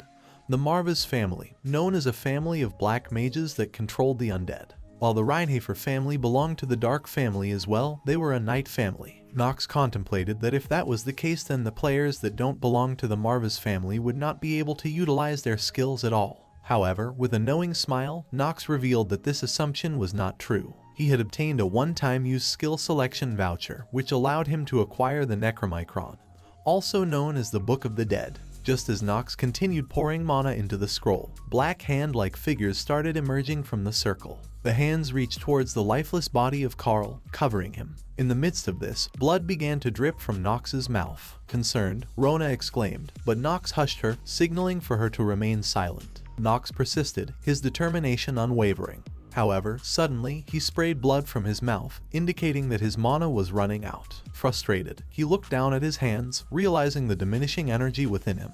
Yet, as he looked ahead, he witnessed a remarkable sight. Carl standing on two legs, almost floating in the air, enveloped by dark energy. From Carl's mouth, a resounding voice echoed, and Nox received messages confirming the successful activation of the skill. Another message appeared confirming that his pet Carl had been revived as an undead. Panting heavily, Nox wore a triumphant smile, knowing that he had achieved his goal. With tear-filled eyes, Rona called out to Nox, her concern evident. Nox got up and called out to Carl. As Carl approached him, Nox examined his companion's status. He observed Carl's traits, which included positive attributes such as steel strength, talented army horse, and courage. These traits had been inactive due to a previous debuff, but now they were active. Nox also noted Carl's basic information, such as his name, gender, rank, age, race, and his master's element. Finally, Nox discovered the negative traits, including the erasure of the expected death trait and the knowledge that Carl, as a temporary pet for 1 year, would grow at a rate of 1.5 times the normal rate. Additionally, Nox learned that he could summon or dispel Carl depending on his mana. Filled with satisfaction, Nox placed his hand on Carl's head and declared that he would be his master from now on.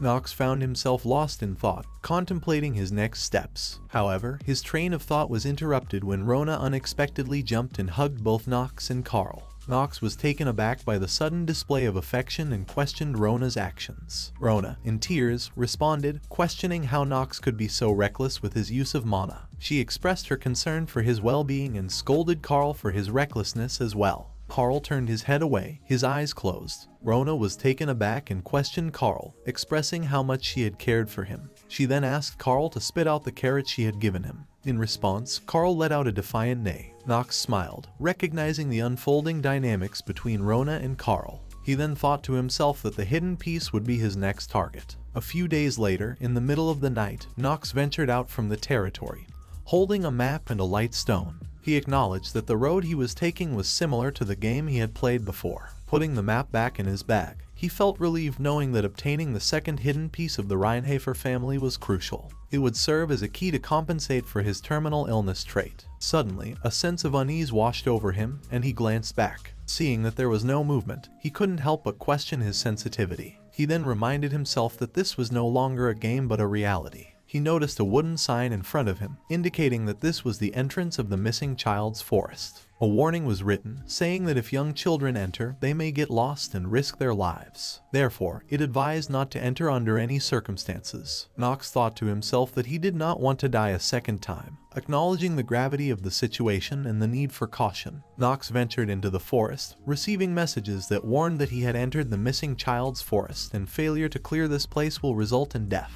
The missing child's forest was situated within Reinhardt's territory and was forbidden to enter. The combination of darkness and dense fog made it challenging even for skilled rangers and pathfinders to navigate through. Nox contemplated the name of the forest, realizing its dual meaning. It was a place that could make anyone feel lost, just like a child, but it also meant that even if full-grown adults kill monsters here, they wouldn't find any valuable artifacts, and the difficulty of the monsters within increased for adults. Nox had died multiple times in his attempts to find the right way to clear the forest, which led him to believe that the missing child's forest had a difficulty rating of at least 2.5 stars, with 5 stars being the maximum.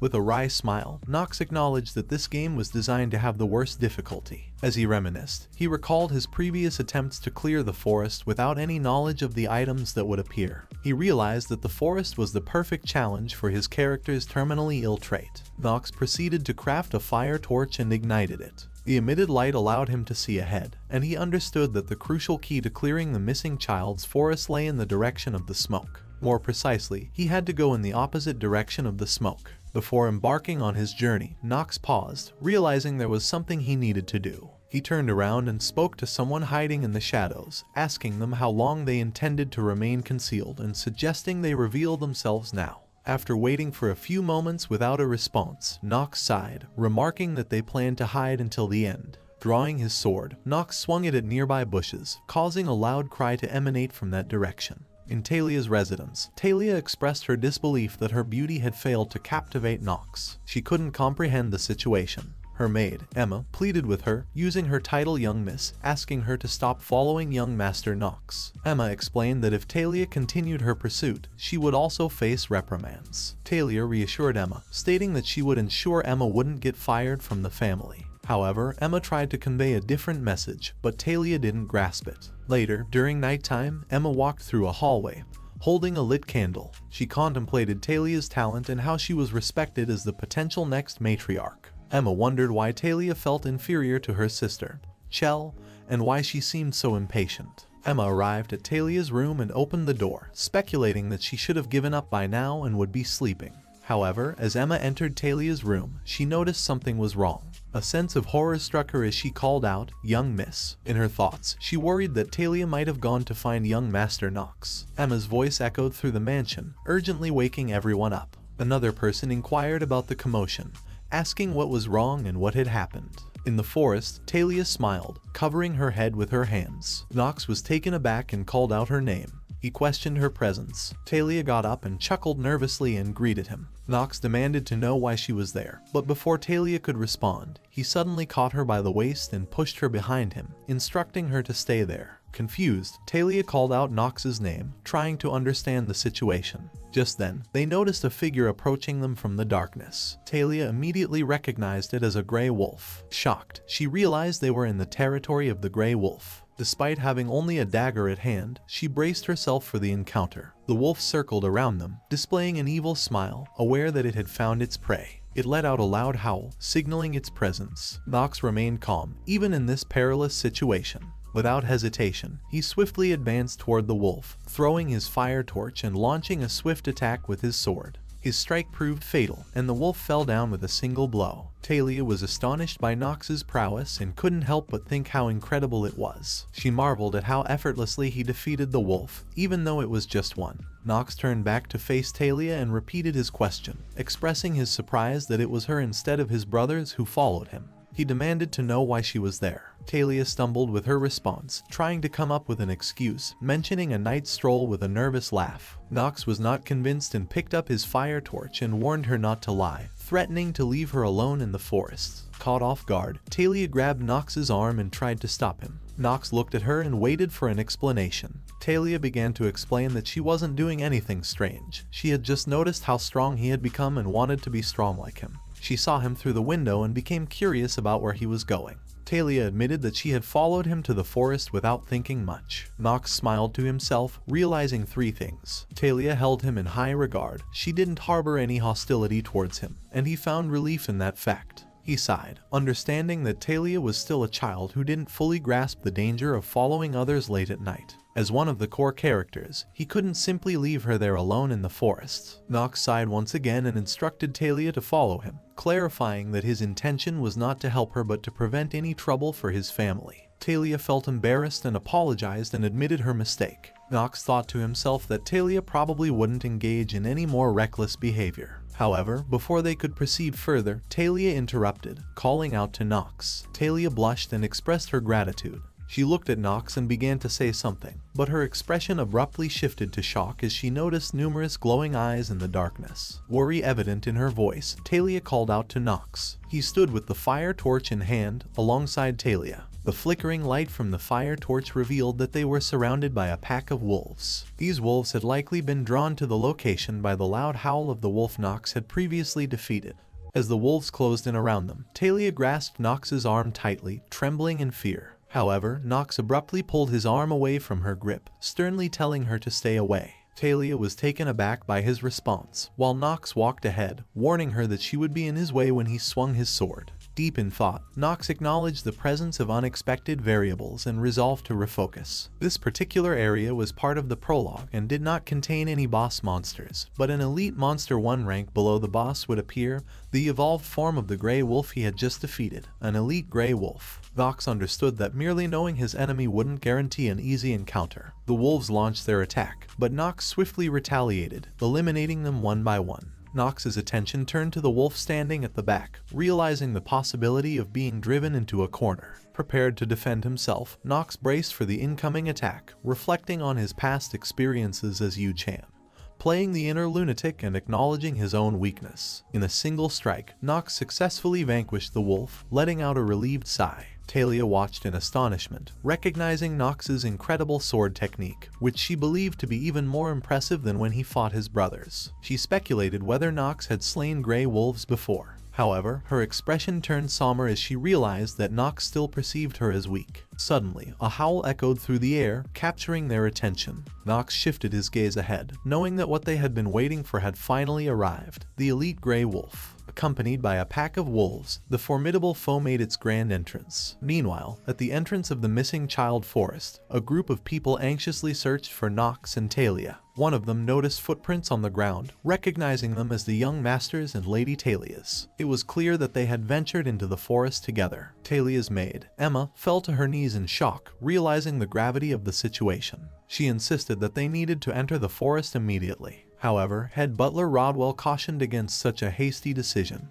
deeming it impossible. Emma exclaimed in disbelief, questioning his reasoning. Head butler Rodwell thought to himself, aware that the missing child forest was one of the most challenging trials within the Reinhafer family. Despite being renowned as the strongest dark family in the south, the fact that they hadn't managed to clear this particular forest reflected poorly on their competence. It was unknown to them that only children who hadn't reached adulthood could enter the forest successfully, and that it could only be cleared by children. Head butler Rodwell pondered further, wondering why the young master had entered the forests. He doubted that Nox had been bewitched by a mind-controlling monster, as the tracks indicated careful movement, and there were no signs of anyone breaching the estate's strongest mana barrier. This meant that young Master Nox had intentionally entered the forest. Head butler Rodwell admitted to himself that he had been wrong in underestimating Nox's strength and resilience, acknowledging that he was no longer the weak and frail young master from before. With a determined tone, head butler Rodwell explained that there was only one way for Nox and Talia to return. They had to rely on the young master's wisdom to find their way out of the forest. Emma's eyes filled with tears as worry consumed her. She blamed herself, believing that she was the one who had caused the young miss to be in this predicament. As Nox faced the wolves, he observed Talia and noted her ability to maintain concentration despite her fear. He advised her not to attack unnecessarily, warning her of the potential danger and instructing her to stay out of the direct confrontation. He urged her to conserve her strength and use it to escape if she were to come under attack, as it would increase her chances of survival. Nox, however, acknowledged that eliminating an elite wolf wasn't overly risky since its rating was only 2.5 stars. His primary goal was to ensure Talia remained alert and responsive to her surroundings. Examining Talia, Nox thought that she had learned well, though she hadn't reached a level where he could fully trust her to cover his back. Nonetheless, he decided to utilize his skill, Hour of the Genius, intending to dispatch the elite wolf swiftly. To his surprise, Nox noticed the wolf smirking, frustrating him and fueling his determination to uncover the wolf's motives. As one wolf charged at Nox, he managed to defeat it swiftly. However, the other wolves suddenly halted, leaving Nox perplexed. The elite wolf took a seat while the remaining wolves launched a coordinated attack from all sides. Nox fought valiantly, dispatching several of the wolves. Unfortunately, one managed to sneak behind him, poised to strike. Just as the wolf was about to land a blow, a dagger flew through the air, striking the wolf's neck and saving Nox. Nox turned to the side, surprised to see Talia, who had climbed a nearby tree. She cautioned him to be careful. Talia's thoughts raced as she realized that even though Nox had instructed her to flee in dangerous situations, she couldn't bring herself to do so. Nox gazed at her in disbelief, questioning in his mind whether she was truly going to help him.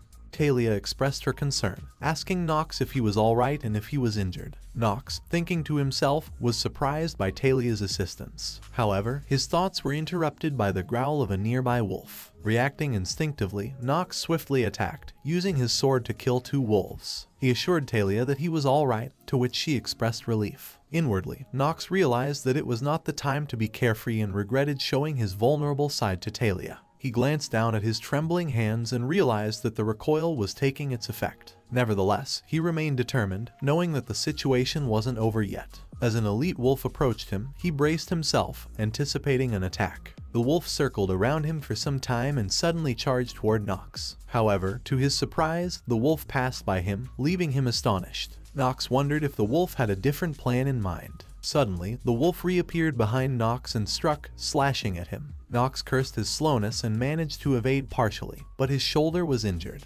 Talia shouted Nox's name in worry upon seeing his injured shoulder. Nox placed his hand on his shoulder, assessing the damage. He couldn't help but question if this wolf was truly a 2.5-star rated creature. Nox realized that the elite gray wolf in reality was smarter and more cunning than in the game.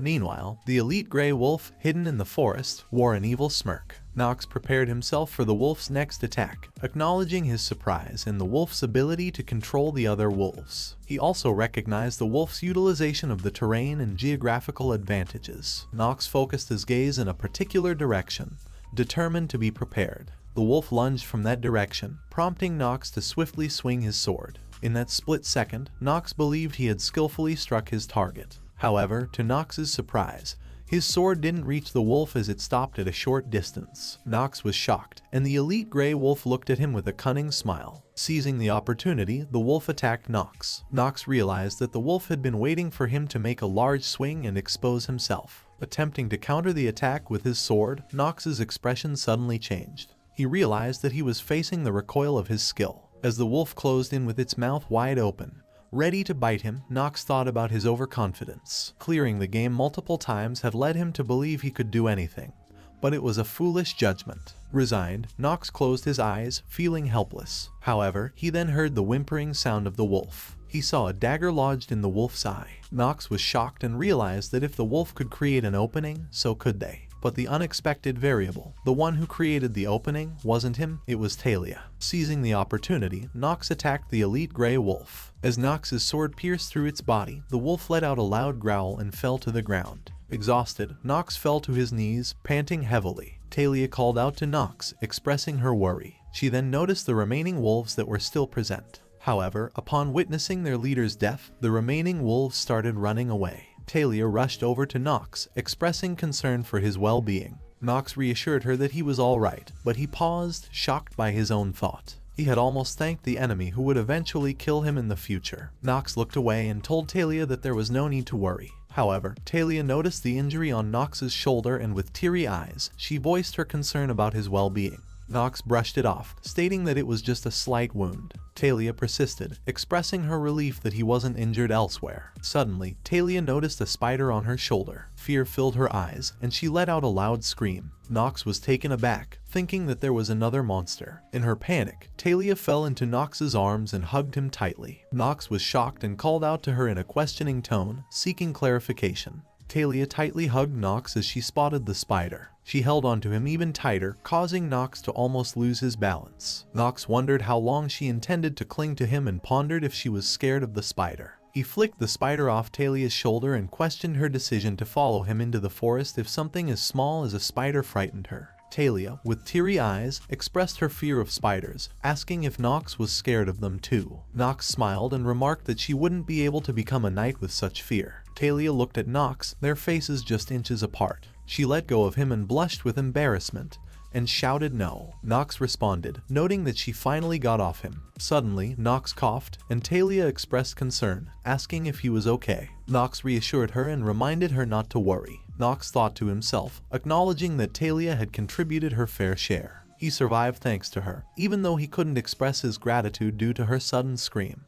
He then looked ahead and realized that now their goal was to escape the forest. Outside the forest, Emma remained on her knees, crying and confessing that she was the one who killed the young miss. Head butler Rodwell wondered if Talia and Nox didn't make it, realizing that Talia's disappearance would create problems between the two families. He also acknowledged that the Reinhafer family was often criticized for their incompetence regarding the numerous missing children in the area. Just then, a man pointed towards the forest, calling out to Rodwell, and informing him that the fog in the forest was clearing. Everyone looked toward the forest in shock as Rodwell realized that the infamous missing child's forest had been cleared. Emma stood up and expressed her belief that if Mana was being lifted, then it could only mean one thing. Head butler acknowledged that her earlier understanding was correct. This view meant that the forest had indeed been cleared, and their speculation had become reality. Emma, with teary eyes, realized that it meant Nox and had managed to clear the forest. However, before she could finish her sentence, they noticed Nox and Talia emerging from the forest. Someone shouted, announcing that the young master was coming out, and people started discussing the feat of clearing the forest. The incredible sight of Nox emerging unscathed left them in disbelief. Head butler couldn't help but smile, as he was now certain that the hierarchy among the descendants within the Reinhardt family would undergo significant turmoil. Nox, appearing casual, asked why everyone was gathered there. Emma looked at Talia and called out to her, hugging her tightly and expressing how worried they had been. Head butler informed Nox that the family had also been concerned about his disappearance. Nox couldn't believe that the family would worry about someone as useless as him, lamenting that the family's reputation as a dark family was about to decline. Meanwhile, Talia told Emma to stop crying. Emma wiped her tears, grabbed Talia by her hair, and declared her intention to go over the 71 rules of the Stillreiner family once again. She urged Talia to follow her. Talia apologized, but Emma quickly reassured her, stating that she would never dare to blame her, as she was just a lowly maid. She emphasized that the patriarch would personally teach her the rules. Nox observed Emma and thought to himself that the maid seemed to possess extraordinary stamina. Emma then greeted Nox and thanked him for protecting their young miss. Nox turned his attention to Talia and acknowledged that even though he hadn't intended to go into the forest with her, she had proven her worth and shouldn't be too hard on herself. Nox entered his room, relieved that the ordeal was over, and placed his hand on his forehead. He contemplated the unexpected presence of Rodwell and the knights waiting outside the forest. He wondered if Talia had something to do with it. Nevertheless, Nox smiled and pulled something out of his pocket, a hidden piece. A message appeared, indicating that he had obtained a new artifact, the Black Flame Ring, categorized as an accessory of low intermediate grade. The ring had the attribute of darkness and provided a boost to stamina and mana. It could only be equipped by those capable of using dark mana. The ring also possessed a special effect. When defeating a target while wearing it, a small amount of their life force could be stolen and converted into the wearer's own. The amount stolen increased with the rank of the defeated target. Nox acknowledged that the Black Flame Ring was the only artifact capable of stealing someone else's life force, but he understood that merely possessing the ring wouldn't guarantee a longer life. Looking at the ring, he reflected on the limitations of extending one's life indefinitely. Stealing only a small amount of life force made it challenging to overcome the terminal illness. He decided to wear the ring, believing that as long as he could struggle and progress, it was far better than a hopeless life on the brink of death. Nox smiled with determination, sensing his life force and mana increasing. Nox turned toward the door of his room and called out to Rona, knowing that she was outside. The door opened, and Rona peeked inside, addressing him as young master. She asked if he was able to see through things, to which Nox responded that he might be capable of it. Rona's face turned red, and she asked if that meant he could see her naked body too. Nox gently tapped her on the head and questioned what on earth she was talking about. Rona exclaimed in pain, wondering why it felt like his finger flick hurt even more than usual. Nox suggested arm wrestling to Rona, who questioned if they were going to do it again. She prepared herself and proposed that if she won this time, he would genuinely increase her salary. Nox agreed but warned her that if she lost, 20% of her salary would be deducted. They clasped each other's hands and got ready. Rona counted 1, 2, 3. The match began, but Rona's hand instantly touched the table, resulting in her loss. Rona was taken aback and stuttered, wondering what had just happened. She then regained her composure and confronted Nox, suggesting that he must believe it wasn't befitting of a reputable family's son to reduce a servant's meager salary by 20%.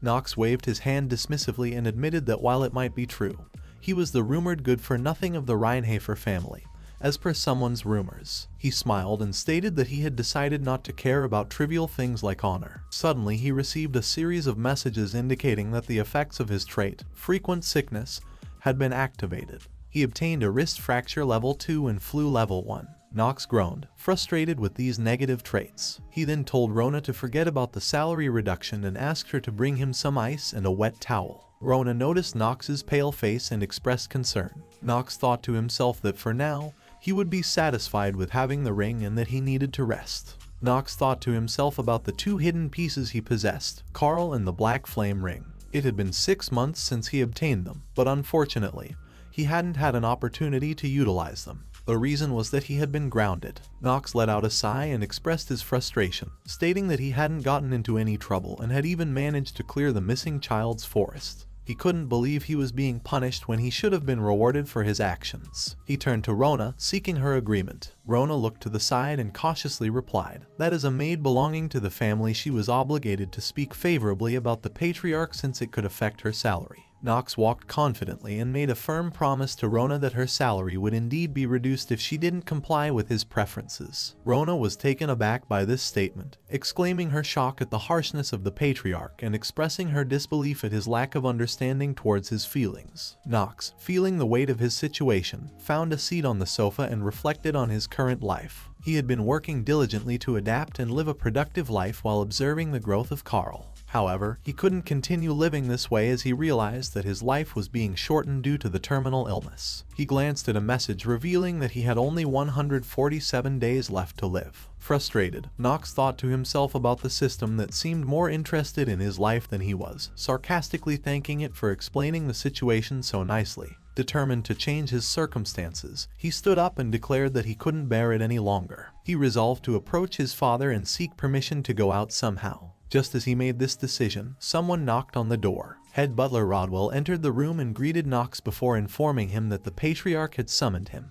Meanwhile, the patriarch recalled a memory from the past, where he stood on a blood-covered battlefield facing numerous flying demons. He reflected on the night of slaughter, the devastation caused by the demons, and the humans caught up in the chaos. Opening his eyes, the patriarch acknowledged that someday, one of his sons would likely learn the supreme black sword, but he couldn't rely on probabilities alone. He needed a certain talent because one of his sons would eventually have to kill him. As head butler entered and reported that the young master would soon arrive, the patriarch expressed his dissatisfaction with the delay and instructed head butler to bring Nox to him immediately. The patriarch acknowledged that even though he didn't know how to clear the missing child's forest, but Nox's ability to accomplish it deserved appropriate recognition. However, rewarding Nox had been delayed due to strong objections from the family's vassals, who doubted Nox's transformation and initiated an investigation to verify his claims. The patriarch couldn't ignore the opinions of the family's vassals, making the investigation a necessary process. Nox greeted the patriarch and paid his respects, to which the patriarch instructed him to rise. The patriarch acknowledged that Nox's actions were wrong,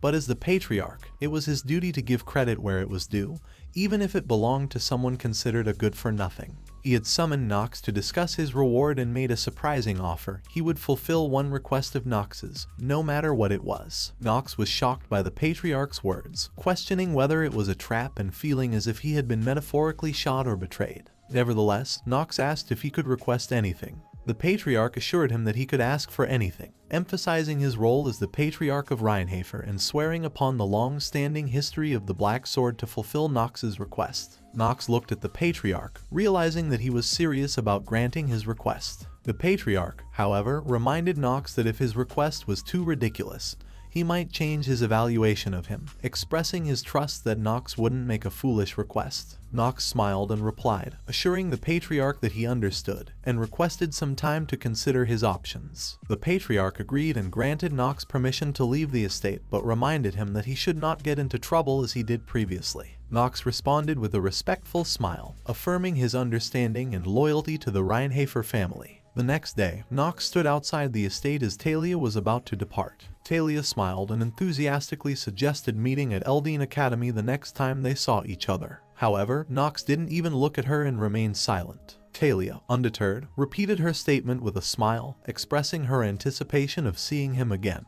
Nox still kept his face turned away and didn't respond. Head butler advised Nox, telling him that he should answer when a lady asks him a question. Nox let out a sigh and reluctantly agreed. He then turned to Talia and informed her that they would meet again only if she became a full-fledged knight before that. Talia, brimming with motivation, questioned the meaning of becoming a full-fledged knight. Nox, teasingly, stated that his definition of a knight was someone who wouldn't get scared even after encountering a super-huge spider. Suddenly, a punch landed on Nox's stomach, and he thought to himself that saying wolves might have been a better choice than spiders. Talia confidently declared that she would return after becoming a full-fledged knight, and warned Nox to prepare his head for her. Nox was shocked by her statement and wondered if she intended to kill him. Emma, a maid of the Stillioner family, stepped forward and bowed to Nox, thanking him for everything and especially for saving young Miss Talia. Nox sighed and dismissed her gratitude, stating that he hadn't saved Talia intentionally, and telling her to stop bothering him and leave. As Talia left in her carriage, Nox pondered the fact that one person was now gone from his life. He couldn't help but feel that he was slowly getting used to this strange life, even though he didn't know the exact reason.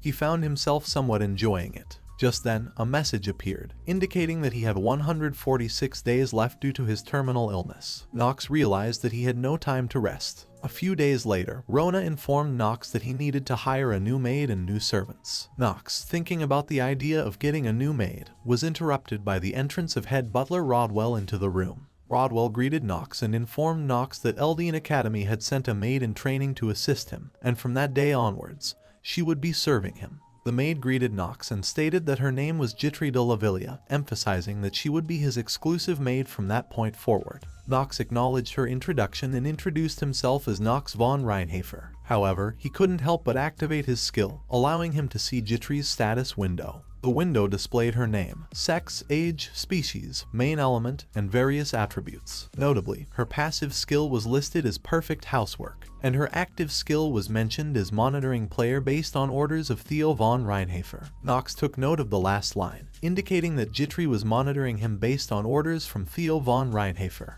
Nox received a message notifying him that due to the terminal illness, he had only 140 days left to live. He sighed, reflecting on how time seemed to pass rapidly when faced with limited time. However, he found a silver lining in the fact that he was growing stronger despite the severe penalty of his condition. Soon, he would be admitted into the prestigious Eldian Academy. Rona informed him that he would start attending the Eldian Academy in 2 months. She asked if he felt nervous about it. Nox questioned if she was happy that he would be leaving this place for the academy. Rona was taken aback by this sudden question, but she soon became emotional and stated that she had already started missing him. Seeing her overreacting, Nox told her that she didn't need to act like that. He wouldn't reduce her salary. Nox thought that he didn't even have time to bully Rona. Within the next 2 months, if he didn't increase his stats even by a little, then he would definitely not be able to survive the academy. Eldian was the Empire's finest academy, which gathered monstrously strong cadets from all corners of the country. After surviving rigorous training and entering the main storyline, he must take on the role of the villain, Nox von Reinhafer. Nox felt frustrated as he found everything to be incredibly challenging. Rona informed him that he needed to hire a new maid and servants. Nox pondered the idea of having a maid, and coincidentally, head butler Rodwell entered the room, informing him that Eldian Academy had sent a maid in training to assist him. The new maid, Jitri de Lavilia, introduced herself with great enthusiasm, assuring Nox of her dedication to supporting him to the best of her abilities. However, Nox couldn't help but notice her status window, indicating that she was monitoring him under orders from Theo von Reinhafer. This realization made him apprehensive, as it seemed they wouldn't allow him to leave this place comfortably. Theo von Reinhafer was considered one of the most formidable antagonists, and one of the strongest beings in the world. When contemplating how he attained his current position, many speculate whether it was solely due to his exceptional swordsmanship. Theo was so skilled that few doubt the significance of his swordsmanship in his rise to power. However, the primary reason for Theo's ascent to the top of the Reinhafer family was his innate suspicion of everything and everyone around him. Theo stood before Jitri and he expressed great expectations for her this time. Jitri acknowledged his words with a respectful "Yes, sir." Theo had learned that Jitri had been pushed back in the line of succession within the Lavilia family, and he promised that if she performed well in her current role, the Reinhafer family would spare no efforts to support her in the succession. Jitri told Theo that she would assist young Master Nox with all her heart. However, to her surprise, she received a cold and stern no from Theo in response. She was greatly startled by the chilling aura emanating from him. However, she managed to compose herself and remarked that she would be monitoring him strictly and reporting every single detail to him. Theo's intimidating presence lingered even after Jitri left his office, as she found his words echoing in her mind. "Don't forget who your master is." Looking at her pendant, Jitri understood that she must not falter from this point on. Nox lay on his bed, contemplating the spy that Theo had sent to monitor him. He believed Theo's intention was to confirm whether the person within him was truly Nox or not. He knew that demon possession was a common occurrence within the inner lunatic, and in the original storyline, Nox's body had been taken over by the number 1 demon, Baal. Nox needed to ensure that his true identity remained hidden. Getting up, Nox reassured himself that everything would be fine as long as Theo didn't uncover his true self. However, he couldn't shake the worry that stemmed from Jitri. He recognized her as the problem. Jitri de Lavilia had a tragic past. Although not directly involved in the main storyline, she was originally meant to become the next head of the Lavilia family, but her parents were killed by her uncle, causing her to lose her position as the next head. To escape from her family's darkness, she became a maid of the Reinhafer family. On the surface, she appeared cheerful and always smiled, but inside, she was deeply scarred and broken, on the verge of collapsing. The revelation haunted Nox. He knew that in the course of the story, Jitri was destined to commit suicide before the first part of the main storyline even began. This left him facing a moral dilemma. Should he try to change the storyline and save someone who was supposed to be dead? Such a decision could have serious consequences for him, possibly putting his life at risk. The next day, Nox gathered Rona and Jitri before him. He announced that they would be hunting monsters within the forest in the territory. Rona was shocked by the unexpected request and exclaimed in surprise. Rona, with a worried expression, tried to take a leave of absence, claiming that she was sick. On the other hand, Jitri calmly nodded in agreement to his order. Rona caught Jitri's hand with teary eyes and pleaded with her not to agree to everything. Nox observed that it was normal for a maid to be scared of hunting monsters, as the request was quite absurd. However, he noticed that Jitri gave an immediate answer without hesitation. Addressing Rona, Nox pointed out that he knew she had used up all her leaves and, therefore, couldn't take a sick leave today. He playfully reminded her that he was a good-for-nothing and threatened to reduce her salary if she didn't follow his orders. Rona tearfully asked whether she should bring a bow or a sword for the hunt. Jitri then asked Nox if she should inform Sir Rodwell about his departure from the estate before starting to prepare. Nox agreed, realizing that his top priority now was to increase his lifespan since he was now free to go anywhere. With their preparations in place, Nox, accompanied by his two maids, Rona and Jitri, embarked on their quest to hunt monsters.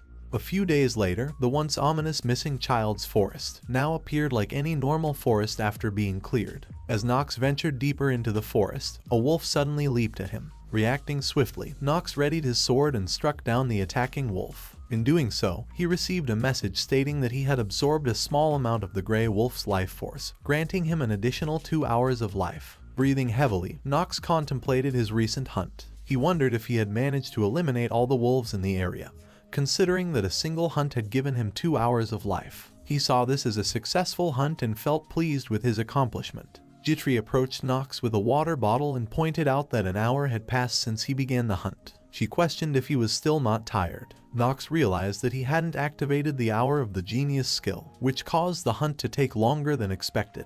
As a result, he had only earned 1 hour of life instead of 2. Nox knew that the calculations wouldn't be perfect, but the outcome was far from what he had hoped for. He acknowledged that he couldn't keep killing monsters every single hour. Moreover, he was concerned about the diminishing number of monsters in the vicinity. Over the past few days, his continuous hunting had significantly reduced their population. This posed a threat to his plan of living a prosperous life, as the scarcity of monsters jeopardized the source of his additional life hours. Sighing, Nox admitted that the lack of monsters in the area was indeed a major problem. Jitri, however, found it surprising that Nox saw this as a problem, as most people would think he had become peculiar if they heard his concern. Observing the rising sun, Nox decided it was time to return to the mansion for the day. Jitri offered to prepare warm bathwater for Nox, ensuring it would be at a comfortable temperature. Nox internally acknowledged her capability as a support genius and agreed to take a bath before dinner, requesting the timing to be appropriate.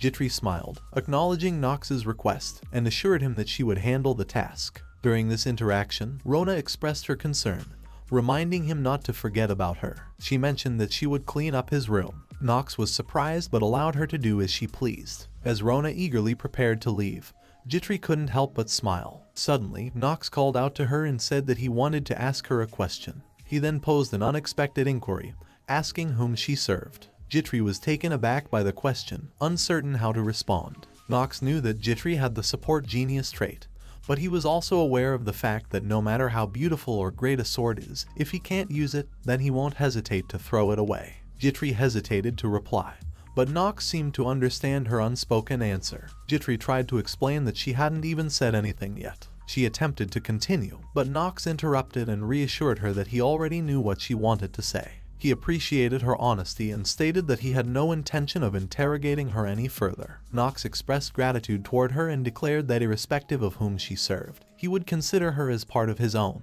As Nox started to walk away, he reassured Jitri that she could also make use of him if necessary. He believed that a relationship based on mutual trust might not be necessary, and he was content with both of them using each other for their respective purposes. In Nox's mind, the bond he shared with Jitri seemed to be more of a mutually beneficial arrangement rather than relying solely on trust, reflecting his pragmatic outlook on their relationship. That night, Rona lay on her bed, eating candies and expressing her frustration about Nox. She complained that he always said things like, "If you don't run together with me, what fun would it be for me to train?" During their training sessions, she questioned whether he was going too far with his demands. Jitri looked at Rona and agreed with a laugh. She then thought about the rumors she had heard about young Master Nox being a changed person. While she initially dismissed these rumors as fabricated, the recent events made her question their authenticity. Nox had defeated the twins and secured his place in the academy. Jitri thought that Nox was someone who was solidifying his standing within the family. He was totally different from her, having fallen all the way down despite being a legitimate successor. Jitri pondered over Nox's statement from earlier that day, where he had told her to make use of him if needed. She wondered what he meant by that and couldn't help but be curious about his intentions. Soon after, groundless rumors began spreading within the Reinhardt family, claiming that Jitri was expelled from her own family and no longer deserved to be a maid for the Reinhardt family. Jitri, with tears in her eyes, received a letter that only added to her distress. The letter accused her of being an incompetent family head who had sold out her family, resulting in the removal of her rights as a direct line descendant. Knowing that she wouldn't be able to remain in the Reinhardt family for long, Jitri accepted her fate. She acknowledged that the Reinhardt family was one of the top dark families and that she, as a commoner who had lost her own family, had no right to serve them. She anticipated being cut off from the Reinhardt family soon and believed that she would end up serving someone else soon. Jitri entered the kitchen with a warm smile and greeted the other maids, but they didn't respond to her. She realized that everyone had heard the rumors about her and was now looking at her with disdain. Despite being used to such treatment, it still weighed on her heart. Just then, Rona appeared behind her, cheerful as ever, and exclaimed that she had been searching everywhere for her. Rona eagerly pulled her along, and they started walking together. Jitri couldn't help but wonder if Rona was unaware of the rumors or if she was simply pretending not to know. She questioned whether Rona genuinely considered her a friend. Regardless, Jitri recognized that what Rona was doing now was something foolish. From her perspective, she, Rona, and young Master Nox, all three of them were doing foolish things. Meanwhile, Nox sat near a window, holding a letter in front of him. He knew that the end was approaching, not just for Jitri. Nox concluded that Theo had probably received a similar letter. He was aware that the crimes attributed to Jitri's father were all false and fabricated. However, he was also unable to help her because there was no way to know what butterfly effect would be caused just by him helping her survive.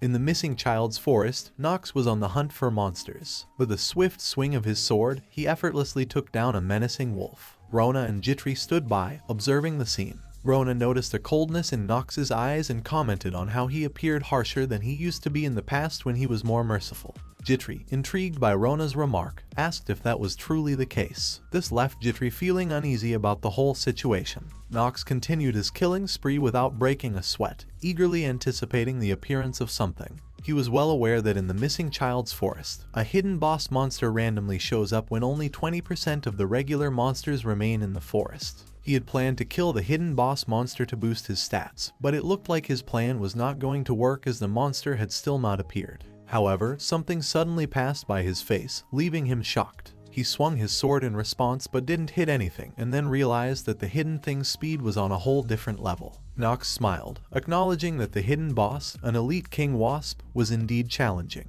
He prepared to fight it, confident he could handle the battle. However, when Nox was momentarily distracted, Jitri noticed the wasp attacking and rushed to save him, taking the attack head-on. Nox wondered why Jitri had intervened since he believed he could have dealt with the attack himself. He questioned why she had saved him and pondered how many people would be able to run toward a monster that suddenly appeared.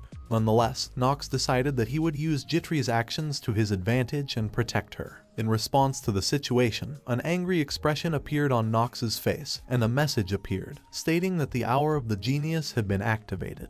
Jitri recalled a memory from her childhood when she was crying, and her mother expressed concern about her constantly falling down. Her father agreed and mentioned that there has never been a day that Jitri's wounds on her knee were completely healed. That was what her parents had always told her. However, that doesn't simply apply to only her knee wounds but also her heart wounds. She wondered if her parents were prophesying over her previously. She also remembered Nox questioning her about whom she serves, which made her reflect on her own allegiances. Suddenly, she recalled a chilling memory of her uncle killing her parents and claiming the family for himself with an evil smile. Voices echoed in her mind, repeating the question, Who do you serve? And if needed, feel free to make use of me because I too will make use of you. As Jitri opened her eyes slightly, she saw Nox panting heavily before her, calling out to her with concern in his voice. Nox had received a message saying that he had defeated the monster and that special rewards would be given to him.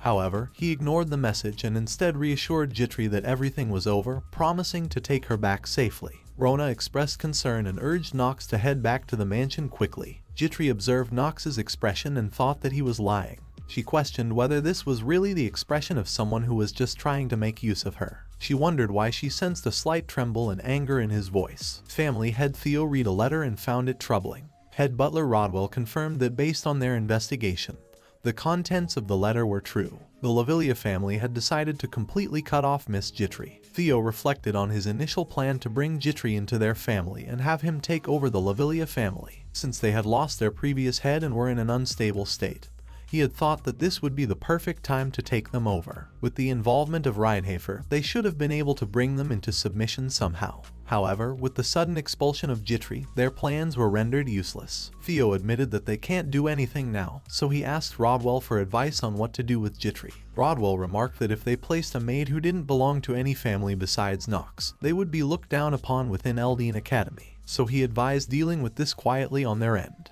Theo expressed that he had similar thoughts. As they discussed what to do with Jitri, a butler interrupted with urgent news about Nox bringing back an injured maid who had been poisoned during the hunt. The maid's condition was critical, and Nox had used an expensive antidote without permission. Rodwell questioned the butler if Nox had used the mandrake's purifying potion. The butler nodded in agreement, confirming his suspicion. Rodwell sighed and mentioned that it was actually an extremely expensive potion. Theo wondered if Nox had grown attached to the maid so quickly and expressed concern about the potential consequences of personal feelings in their plans. Rona called out to Jitri and was relieved to see her awake. Jitri, still recovering, wondered about what had happened and if Nox was safe. She questioned her decision to jump in front of the boss monster. Through her tears, Rona informed Jitri that Nox had used the mandrake's antidote to save her life. The doctor had initially refused to administer the antidote, but Nox had forcefully threatened him, leaving him no choice but to use it unless he wanted to die. Jitri knew the value of Mandrake and questioned Nox's actions. She wondered whether Nox was truly only planning to use her. As she tried to get up on the bed, Rona expressed concern and advised her to rest more. Ignoring Rona's concerns, she inquired about Nox's whereabouts. Rona revealed that he had gone to look for the Chamberlain and had asked her to inform him once Jitri woke up. Rona prepared to leave and told Jitri that she would be back soon, also urging her to make sure to get plenty of rest. Once Rona left the room, Jitri walked toward her suitcase, contemplating her decision to leave. She packed her belongings, overwhelmed with feelings of unworthiness that made her believe she didn't deserve to stay. As she sorted through her things, she took out the pendant, which held a picture of her late parents. With a heavy heart, she removed the picture, deciding to leave the pendant behind along with a heartfelt letter expressing gratitude to Nox for saving her life and using the pendant to pay for the life-saving potion. As Jitri was about to leave, she encountered Nox in the hallway. He asked her where she was going right now. With a cold expression, he asked again, demanding to know where she was going. Nox's voice resonated with urgency as he confronted the doctor about the situation. He expressed his frustration at the doctor's apparent prioritization of the precious medicine over the critical condition of a dying person. The doctor responded hesitantly, explaining that he couldn't administer the medicine without permission from the patriarch. Nox's retort questioned the doctor's authority within the family hierarchy compared to his own. The doctor apologized in acknowledgement of his mistake. Unsatisfied, Nox made it clear that he intended to personally report this to his father and demanded the doctor to act promptly. The doctor complied, administering the potion to the unconscious Jitri. Rona, concerned about Jitri's well-being, inquired about her condition. The doctor reassured her that now that the poison had been neutralized, Jitri would recover. As Nox attempted to exit the room, Rona called out to him. Nox's response was curt, informing her to report directly to him once Jitri regained consciousness. Nox took an unexpected step to seek out family head Theo. Their conversation began with Theo remarking on the rarity of Nox seeking him out, speculating whether it had something to do with the maid. A message appeared before Nox, signaling the activation of a skill called the Master of Acting. Nox then reminded Theo that he had promised to grant him one wish, and Theo confirmed his agreement. Nox revealed his request and the name of the person he wanted as his wish, Jitri de Lavilia, who had been exiled from her own family. As Knox contemplated his decision, he realized that his actions might set off a chain of events that would impact the main story. Concerns about Theo's potential espionage seemed trivial compared to the gravity of his current realization. Knox recognized that Jitri's attempt to save him held the answer that she hadn't explicitly told him previously. The family had agreed to Knox's wish, expressing his willingness to make it happen. Knox, however, had one more matter to address. He acknowledged Theo's status as his father, and just then, a warning message appeared, indicating that the master of acting was losing efficacy due to his agitated state. With a steely gaze, Knox expressed his frustration and requested Theo to stop toying with his people. Sometime later, Knox found himself facing Jitri in a hallway. He questioned her intentions and asked where she thought she was going. Jitri trembled, explaining that she intended to leave as she felt she no longer had a place there. She thanked Knox for everything he had done. Knox's inquiry persisted, asking why she was abandoning her responsibilities as his maid. Jitri admitted to being ordered by the patriarch to surveil Knox, even if it involved deceiving him. Tearfully, she questioned why Knox was trying to stop her, considering the extent of her deception and her lack of options. She wondered why he would want to hold her back despite her betrayal. In his thoughts, Knox pondered the contrast between the acting facade Jitri presented and the more genuine, resilient side he was witnessing now. He recognized her struggle and determination to persevere through difficult times. Knox's response to Jitri's guilt was unexpected. He acknowledged that people often deceive each other. Jitri voiced her concern that she had committed a grave offense against him. In response, Knox stated that was precisely why he was stopping her. After committing such a serious transgression against him, she wanted to leave without addressing it. So he asked her who had given her the authority to leave. Jitri was left shocked by his response. Knox then declared that she would be staying in this place. He expressed his disregard for her Lavilia family name and emphasized his need for her talents. Jitri was taken aback by his pronouncement. Knox reaffirmed his desire for her to stay by his side as his maid until she repaid the offense of deceiving him. Jitri's eyes welled with tears of happiness as she accepted his offer, promising her loyalty and assistance until the end. With a smile, Knox welcomed her decision. Jitri took the conversation further by recalling a previous question he had asked her about whom she served. Knox confirmed that he had indeed asked her. Jitri questioned if he now knew whom she served. Knox smiled faintly and stated that he knew it now. Rona engaged in gossip with her colleagues while cleaning the floor. She recounted the dramatic event involving Knox threatening the doctor. However, her speech was cut short when Knox unexpectedly spoke up, scolding her for insulting him right in front of him. Rona was surprised to realize he had been listening all along. Knox's words were laced with sarcasm as he pointed out Rona's attempt to change the topic and avoid responsibility for insulting him. Rona quickly shifted the conversation, expressing concern for Jitri's well-being and offering to take over the task of laundry. She swiftly grabbed the laundry basket from Jitri's hands and hurriedly left the room, shouting that she would go dry the laundry. Frustrated, Knox sighed, complaining about Rona's consistent habit of causing trouble. Shifting gears, Knox addressed Jitri again.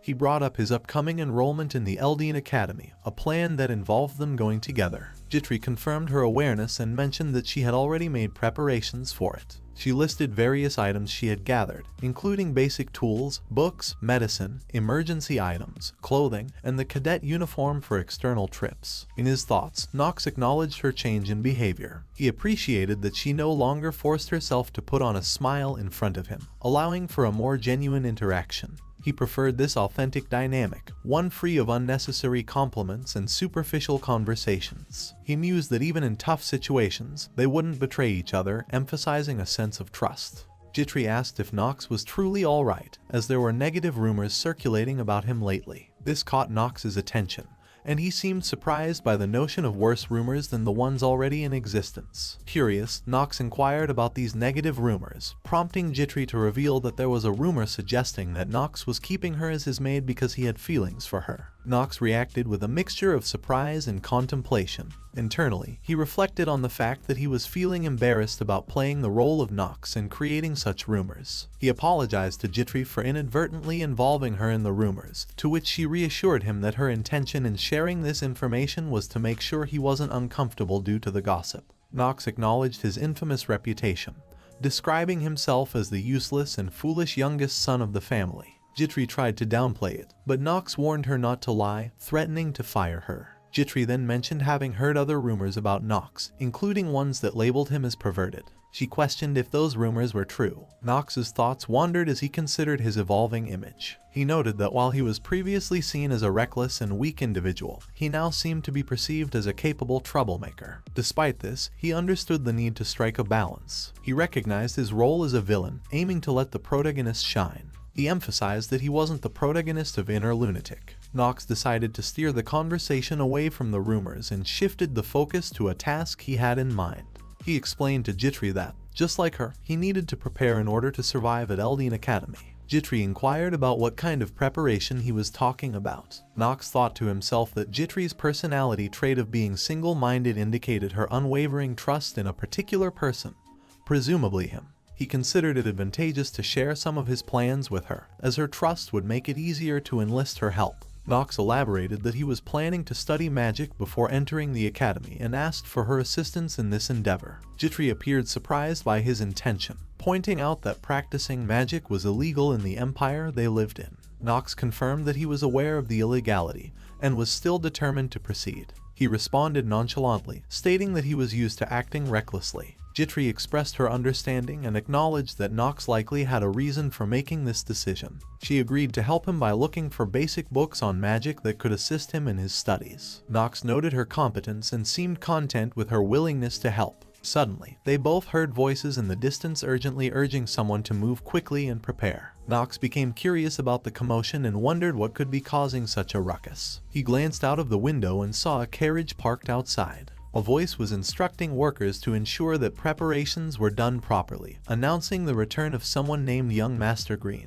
Nox recognized the name. Green had returned after graduating from Eldine Academy. He realized that he had almost forgotten about this important event. With a smile, Nox thought about the opportunity this presented for him to extend his life. He informed her that he would need to go on a distant mission for the time being. Jitri questioned him about what he was up to now. Later, at the dinner table, the family head, Theo, toasted Green's successful graduation from Eldine Academy. Green thanked his father for the acknowledgement. Nox observed his older brother, Green, who was Theo's second son. Using his special skill, Nox activated Green's status window, revealing some basic information about him. Green was a 16-year-old human with a main element of darkness. Nox contemplated Green's personality traits, describing him as a lustful man who becomes cheerful when surrounded by materialistic women and is an opportunist. He acknowledged that Green's true nature remained concealed because Nox himself was perceived as an even worse good-for-nothing. He recognized Green's political adeptness and his ability to get along with others in the realm of politics. Green had used his talents in playing politics to easily graduate from the academy. Eldine was very famous but also very difficult to graduate from.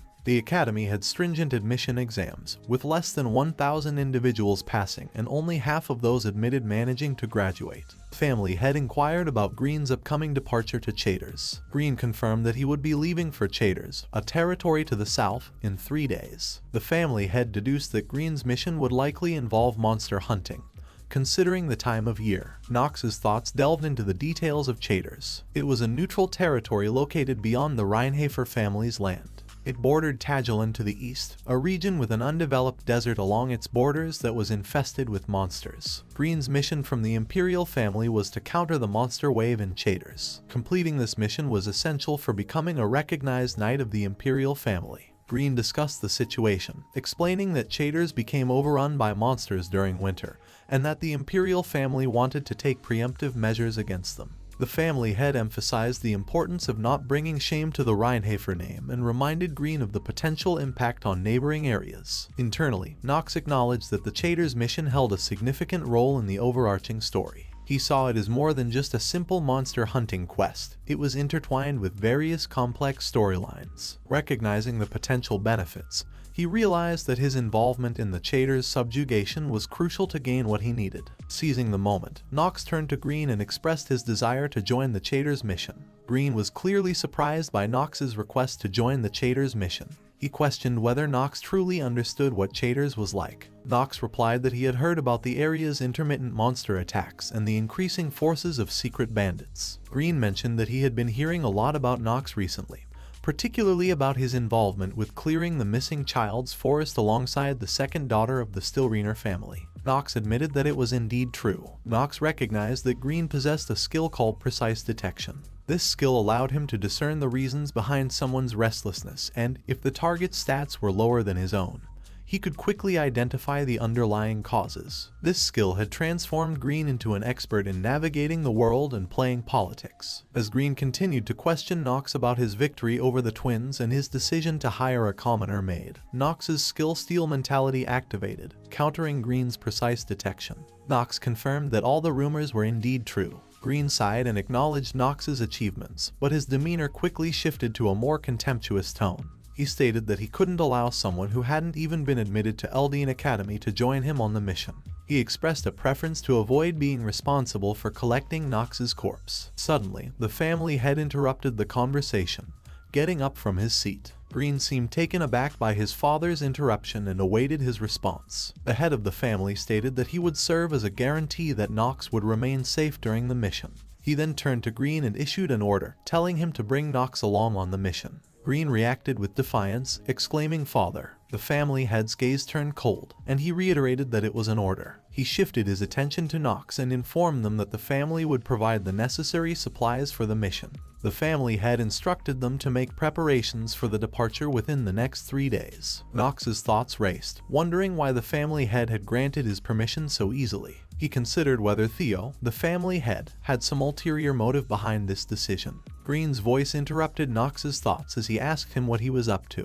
Green sighed and wondered if Nox had genuinely lost his sanity. Nox retorted, challenging that regardless of how absurd he might appear, he couldn't be any more insane than he had been before. Green seethed with anger as he questioned if Nox was just joking with him. Suddenly, Green grabbed Nox by the collar, expressing anger and warning Nox to be cautious. He hinted that it would be a pity if Nox got injured on a rare opportunity like the Chater's mission. At that moment, someone entered the room and the glass fell from their hand and exclaimed in shock. Nox turned and swiftly caught Jitri as she was falling. Jitri, after accidentally spilling a drink on Nox, bowed and expressed her apologies. She offered to wash the spill and suggested that Nox should head to his room first. Green, observing this situation, let out a disapproving sound. Nox addressed Green as brother and acknowledged the mistake made by his maid and excused himself and mentioned his departure 3 days later for the Chater's subjugation. As Nox left the room, he thanked Jitri for helping him avoid a troublesome situation. Jitri responded by remarking on his talent for finding trouble. She then expressed concern about the upcoming dangerous mission in the Chater's region.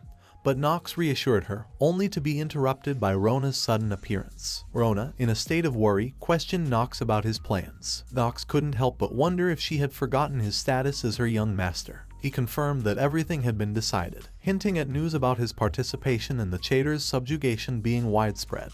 Jitri and Rona both expressed concern about the perilous nature of the Chater's region, citing the high numbers of monsters and bandits. Nox inwardly reflected that this was precisely why he intended to go there, to extend his own life. He calmly responded that he understood the risks. Nox then proposed that he would go on the subjugation mission alone and requested Jitri and Rona to remain behind. Jitri rejected this idea and stated that as his exclusive maid, it was her duty to assist him no matter the location, and she resolved to accompany him on the mission. Nox voiced his concerns to Jitri, warning her about the potential risks and dangers she could face during the mission. She acknowledged the risks but reminded him that he too had vulnerabilities, being weak and prone to illness. She pointed out the practical difficulties he might encounter during the journey, like forgetting things and needing assistance with daily tasks. Nox sighed, realizing that the trivial details he hadn't worried about in the game were now real concerns. Looking at Jitri, Nox contemplated the situation. He understood that if something were to happen to him,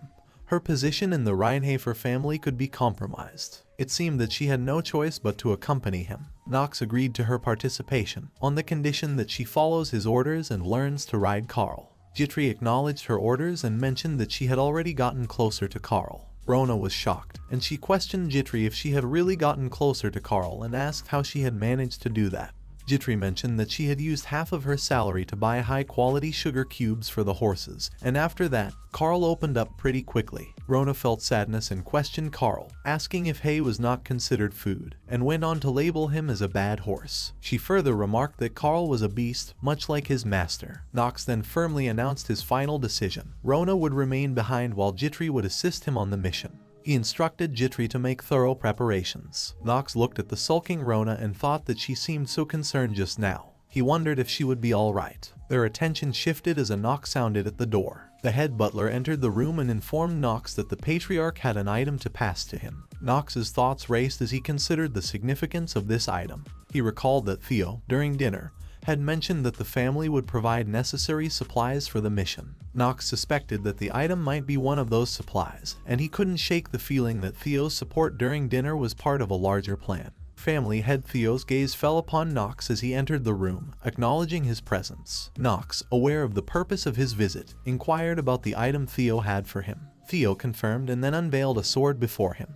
Knox's eyes rested on the sword, and Theo spoke, stating that the item's acquisition depended entirely on Knox. Theo explained that the sword he revealed was none other than the sword of Reinhafer's first patriarch. Knox's thoughts raced as he processed this revelation. He realized that this sword had never appeared in the game Inner Lunatic, not even in his previous 27 playthroughs. The novelty of this item left even a seasoned player like him astonished. Knox couldn't comprehend Theo's intention behind gifting him such a significant artifact. He recognized the need to obtain the sword but was puzzled by its worn appearance. Theo appeared to have sensed Knox's concerns and proceeded to explain that the sword, although weathered, had been the lifelong companion of the first patriarch and held equal significance to him. Knox then sought clarity and asked Theo to explain the test he must undergo to obtain the sword. Theo's instruction was simple: hold up the sword. As Knox lifted the sword, a dark aura enveloped it. He soon realized that the sword was absorbing his mana, an unexpected and revealing turn of events. As Knox continued to hold the sword, he quickly noticed a change in the blade's color. Theo observed this transformation and expressed his satisfaction, noting that Knox had already begun to sense mana, just as he had anticipated. He explained that the sword's unique ability was to absorb its master's mana and amplify it several times over. Knox processed this information, realizing that the sword's power was intricately tied to the user's mana. He voiced his understanding, acknowledging that wielding this sword would not be an easy feat. However, his thoughts were interrupted by a warning message that appeared.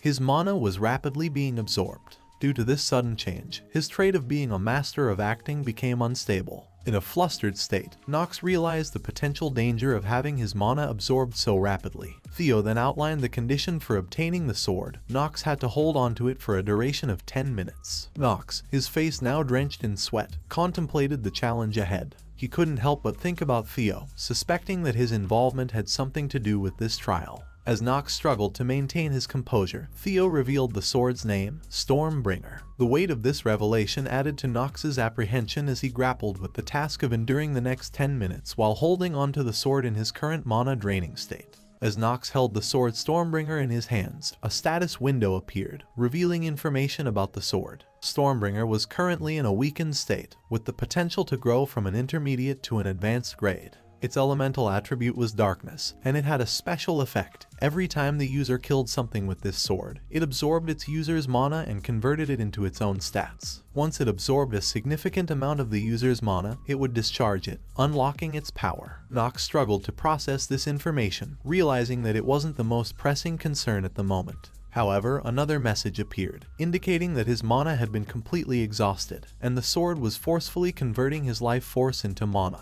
Knox's life was rapidly depleting. Panicking, Knox thought about giving up, but to his horror, he found that he couldn't let go of the sword. Frustrated, he exclaimed, "Darn sword." Meanwhile, the family head, Theo, observed the situation as Stormbringer absorbed Knox's mana. He contemplated the nature of Stormbringer and the kind of sword it was. It was a magic sword that granted tremendous power, but also brought harm to its wielder. Theo remembered that the first patriarch of the family had used this sword to build up their family's reputation. However, despite their rise to prominence as a reputable dark family, subsequent generations had struggled to properly wield the sword. He knew that 9 out of 10 people would collapse immediately due to exhaustion as soon as they held the Stormbringer. Even lasting for more than 10 minutes while wielding it was considered an impressive feat. Theo himself could only manage to hold it for barely an hour. Despite the dangers, he had deliberately ordered his youngest son Knox, who hadn't fully learned how to control mana, to hold the sword. Over the course of recent incidents, including Knox saving the maid and other significant family events, it was becoming clear that Knox's involvement was not coincidental. Theo couldn't help but speculate that Nox was growing at an astonishing rate, perhaps possessing a talent akin to a sword emperor. This thought led him to test Nox. If his son could endure holding the sword for 10 minutes, it would signify that he had the potential to become the greatest patriarch in the family's history,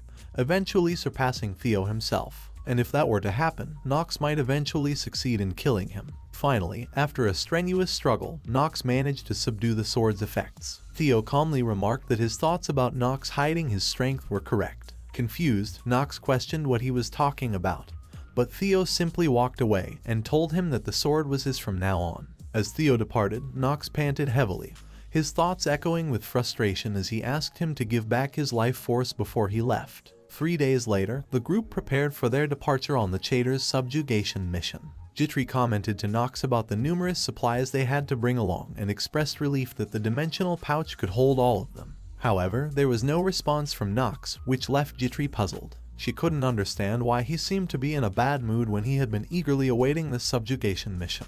Nox sighed inwardly, his thoughts consumed by the recent experience with Stormbringer draining his life force. He felt far from thankful for Theo's additional item request, considering the toll it had taken on him. Turning his attention to Green, Nox noted that he had brought an excessive amount of supplies. Green had made it a condition for Nox to carry these items in return for allowing him to join the mission. Although Nox found it a bit excessive, he reasoned that he would make use of Green's supplies. However, the situation took a turn for the worse when he noticed that the two Pathfinders were quarreling over the correct direction. Murmurs among the group expressed concern about getting lost and wondered when they would arrive at this rate. Green approached a knight named Ron and asked about their progress. Ron, the Knight Order Captain Green had hired, apologized and explained that he had never taken this route before. Jitri turned to Nox, asking if they were lost. Nox, frustrated by the incompetence of the Pathfinders, muttered, "Idiots." Jitri, addressing Nox, questioned what he meant by that statement. Nox clarified that he wasn't talking to her, it was meant for those incompetent buffoons. Nox approached Green and began the conversation with concern, saying that it seemed like they had gotten themselves into a situation.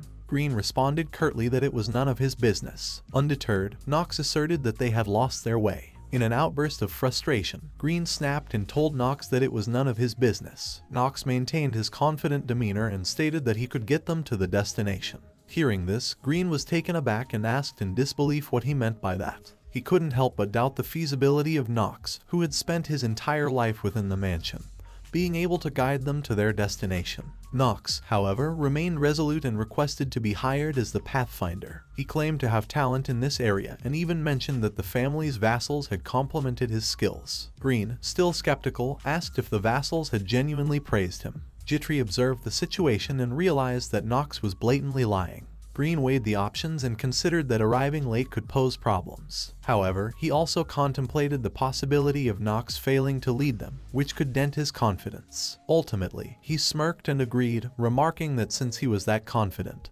he would let him take the lead for now. With unwavering confidence, Nox pointed the way and told them to start moving. As the sun began to set, the group set up their tents for the night. On one side, Green shouted at his subordinates, clearly bewildered by how quickly Nox had found the right path. He pointed out that they were in the unexplored south, where even trained guides often struggled to navigate. Green demanded an explanation from his subordinates, asking them how Nox had managed to do it. One of them argued that Nox did find the way. Green retorted in frustration and told him to shut up. He questioned if they wanted him to believe that Nox had managed to find the way so quickly. He couldn't comprehend how that was even possible. Nox observed from a distance and couldn't help but smile inwardly. He knew the way well, as it was an easy task for a veteran player. Since the Chaytor's area was a strategic hub, he had visited it more than a few hundred times. Jitri approached him, curious about how he had found the way so quickly. Nox pointed to the ground and asked her what she saw there. Jitri was puzzled, prompting him to direct her attention to some footprints and feathers on the ground.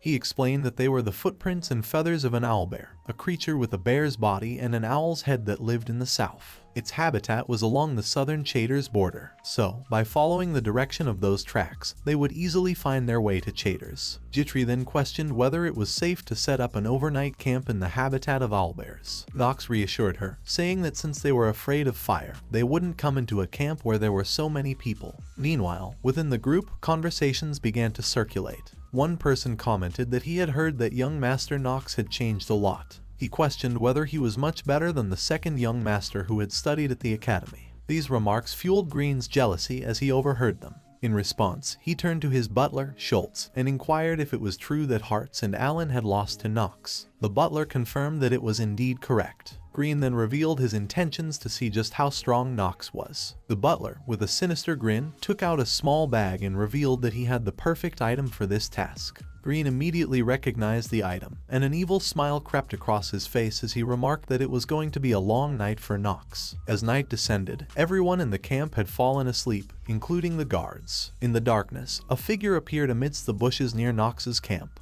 Inside Knox's tent, he opened his eyes and contemplated whether it had already started. He grabbed his sword and rose from his resting place. Jitri awoke and called out to him. However, Knox instructed her to wait there and exited the tent.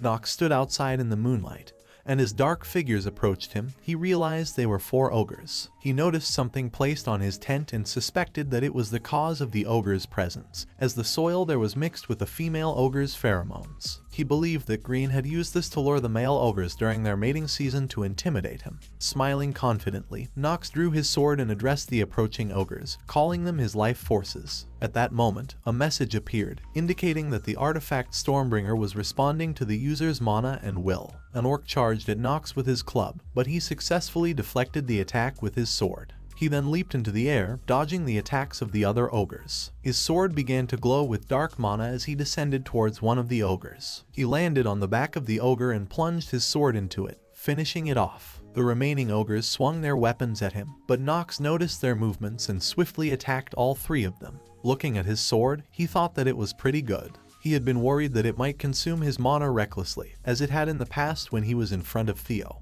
But his concerns had been unfounded. As another ogre attacked him, Knox quickly dealt with it. He felt like the sword was moving easily in the direction that he wanted. Knox surveyed the scene, with 3 ogre bodies lying around him. He couldn't help but feel a bit disappointed that only 1 ogre remained. The last ogre, overcome with fear, threw his weapon aside and began trembling.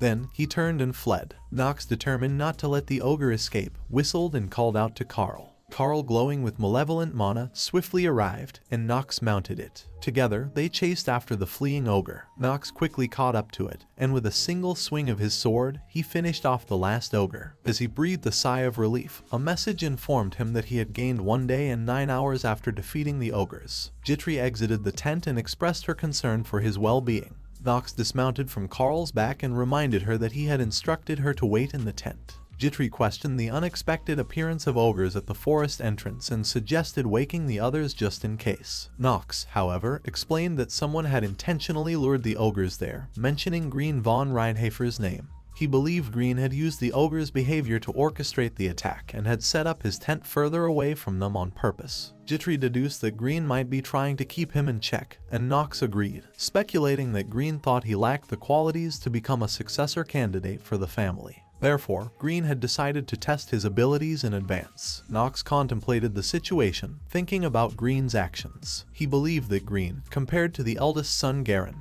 wasn't as strong, so he resorted to cowardly plans like this to gather information. However, he was determined to show Green that such tactics wouldn't work on him. He then crouched near one of the dead ogre's bodies and retrieved a small bottle. Jitri, puzzled, asked what he was planning. Knox poured ogre blood into the bottle and inquired if she knew how to attract more ogres. He knew that using the ogre's blood would be a way to lure more of them. As ogres were similar to humans, they would surely seek revenge for their fallen comrades. Meanwhile, Green suddenly woke up and noticed a reaction from a mana detection crystal. He was puzzled because it was a magical tool designed to detect the mana of monsters in the vicinity. He couldn't help but wonder if it was faulty, but he dismissed that idea as it was a new tool that he had received from his father. He pondered that they were still at the entrance of the forest, so there shouldn't have been any powerful monsters in their current location. As Green contemplated the situation, he felt large tremors, and his butler urgently entered the tent, advising him to evacuate immediately. Green exited the tent, alarmed, and inquired about the situation.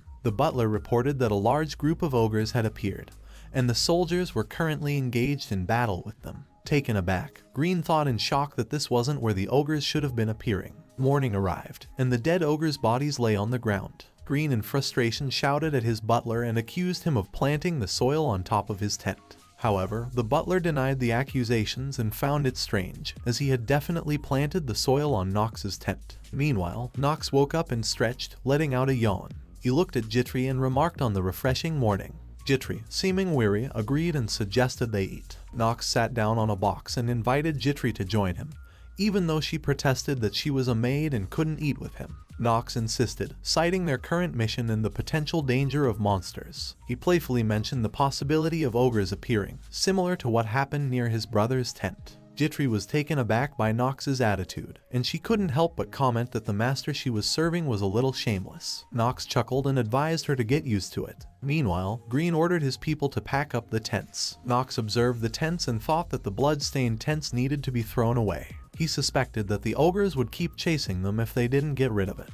Jitri asked Nox about his intentions for what to do next and whether they should help Green and his group. Nox responded with a nonchalant expression, questioning why he would do that. Jitri was taken aback and pointed out that it meant the ogres would keep coming after them. Nox acknowledged this and confirmed that even if they moved away from this location, the ogres would likely continue pursuing them. However, he had his own motives for this, as he had intended for ogres to follow them from the start. But if he told her about his plans, she would probably nag at him. He needed more ogres to extend his life, and there was a hidden reason for which they would soon be needing ogres. After he was done eating, he got up and declared with confidence that it was time to pack up and depart. Somewhere in the forest, an ogre walked alone, unaware that something was closely observing it from behind. The ogre felt a sense of unease and turned to look but saw nothing. Suddenly, it was violently pulled downward and dragged away, leaving behind only bloodstains on the ground. On the second day of Nox's journey, he assessed the terrain and thought about his progress. He had successfully mapped out the area, but Chaders was still a considerable distance away. Despite this, he felt optimistic about the situation. At this point, Green called out to Nox and inquired about their pursuers, the ogres. He wanted to know if Nox had a plan to shake them off. Nox replied with confidence, explaining that they could indeed evade the ogres. However, he cautioned against launching a large-scale attack, as it would draw the attention of other monsters. Instead, he emphasized the importance of swiftly exiting the forest to avoid any problems. Green, though, regarded Nox suspiciously, wondering what he meant by saying there wouldn't be any problems. As the soldiers began to praise Nox for his knowledge of ogres, Green felt a pang of annoyance. He realized that, inadvertently, Nox had taken command of the soldiers. Just then, one of the soldiers noticed that Nox had been tapping the ground with a wooden stick since they began their journey that day. Curious, he asked him why he was doing this. Nox explained that he was tapping the ground because monsters could appear at any time. This revelation surprised two of the soldiers, who in fear questioned him further. Nox smiled and confirmed their suspicions, stating that they were indeed in a dangerous area filled with monsters. However, before he could finish explaining, the ground suddenly began to shake, startling everyone. Something ominous started emerging from the ground in front of them. With an excited expression, Nox remarked that the worm was coming out. The worm was a unique monster, resembling a hybrid between a snake and an earthworm. In the Inner Lunatic, it was known as a malformed dragon that hadn't fully developed yet. Nox knew that despite its inability to use magic, it was still renowned for its formidable strength. Even if 10 ogres came charging at them, the worm would still be more difficult to defeat. However, he had been seeking this very creature. He knew that the soldiers might be shocked if they realized that he had lured the worm by tapping on the ground. Nevertheless, he had a plan in mind, and he didn't seem concerned about the soldiers' reactions. After all, they had willingly chosen to enter this dangerous realm. With calm authority, Nox gave a command, instructing everyone to prepare for battle and hide in the bushes. One soldier expressed confusion, questioning the decision to hide, while another wondered why they weren't going to attack. But Nox had a different strategy in mind, letting their enemies defeat their enemies. That was the reason why he had no intentions of shaking off the ogres from the start. Suddenly, the soldiers turned back, alarmed by loud noises and the sight of a large group of ogres approaching them. Jitri, filled with horror, called out to Nox and expressed her concern about the multitude of ogres catching up to them. Nox, maintaining his composure, assured them that there was no need to worry. He then turned to Jitri and asked her if she knew what the worm loved the most yet hated the most at the same time.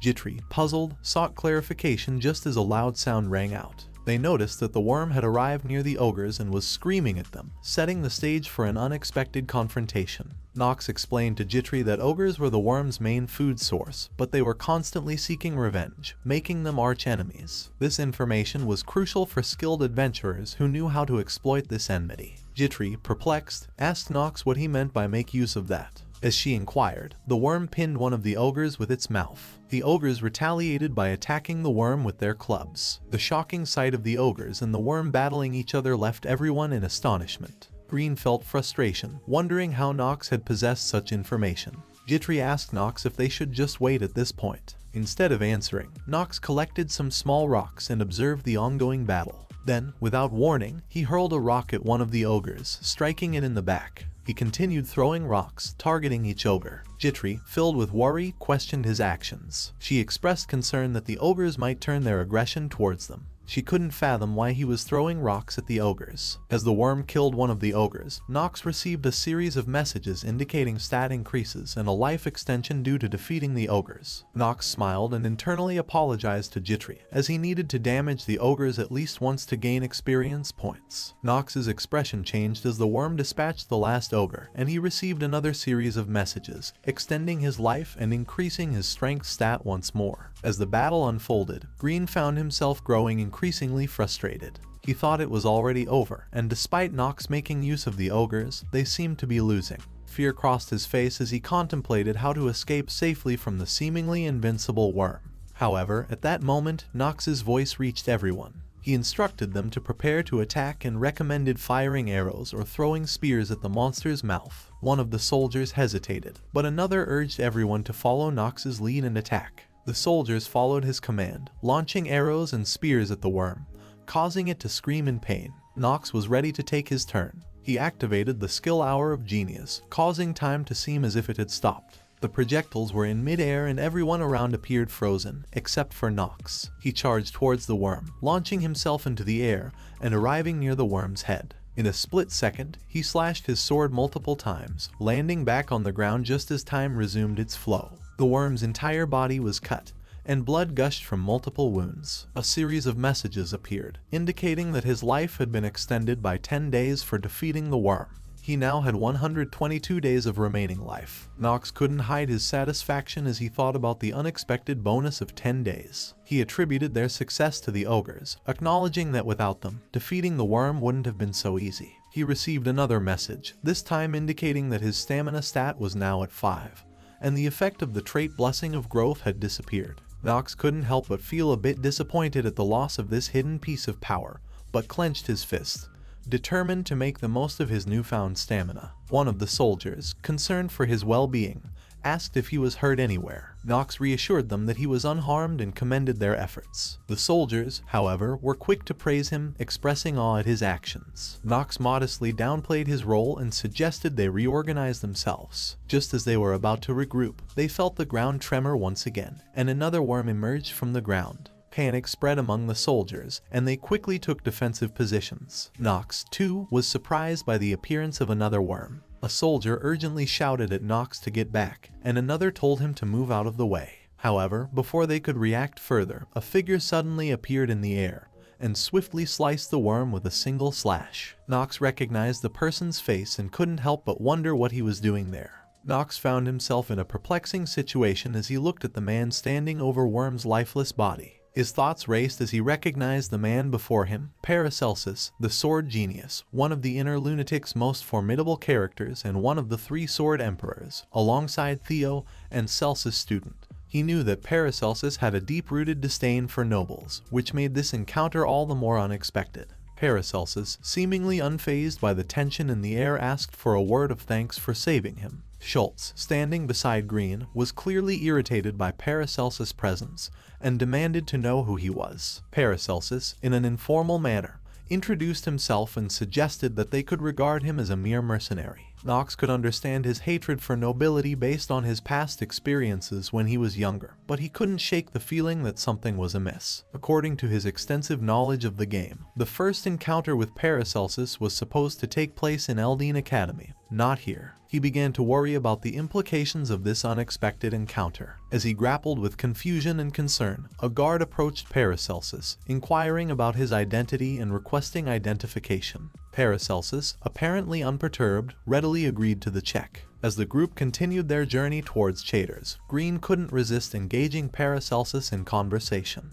He asked Paracelsus if he was indeed a mercenary and whether he was also headed to Chaders. Paracelsus, with a sigh, confirmed that Chaders was his first stop, explaining that he had heard it was an excellent place for monster hunting at this time of the year. Nox couldn't help but ponder Paracelsus's intentions. He knew that in order to further his training, Paracelsus did travel everywhere within the Empire before school started, so he wondered if he was now on a quest to train in various regions. Curiosity piqued, Green continued his questioning, remarking on Paracelsus's youth and his apparent confidence in his skills. He even went so far as to offer him a position under his command for monster subjugation and promised generous compensation. Paracelsus remained composed and remarked that since they were sons of one of the Sword Emperors, Theo Reinhafer, he was indeed curious about both of them. However, Schultz was angered by his rude behavior and was about to voice his displeasure, but Green intervened, suggesting that Paracelsus take some time to reflect on it. Green regarded Paracelsus with calculating eyes and recognized the formidable skills that had allowed him to dispatch the worm with a single strike. He was determined to recruit him as one of his people, as that would help him divert the attention of the soldiers away from Nox. As the sun began to set on the horizon, a small village came into view. Nox informed Green that they had arrived in Chaders. Nox's thoughts drifted as he looked ahead, remarking to himself that the village appeared even more desolate than it did when he played it as a game.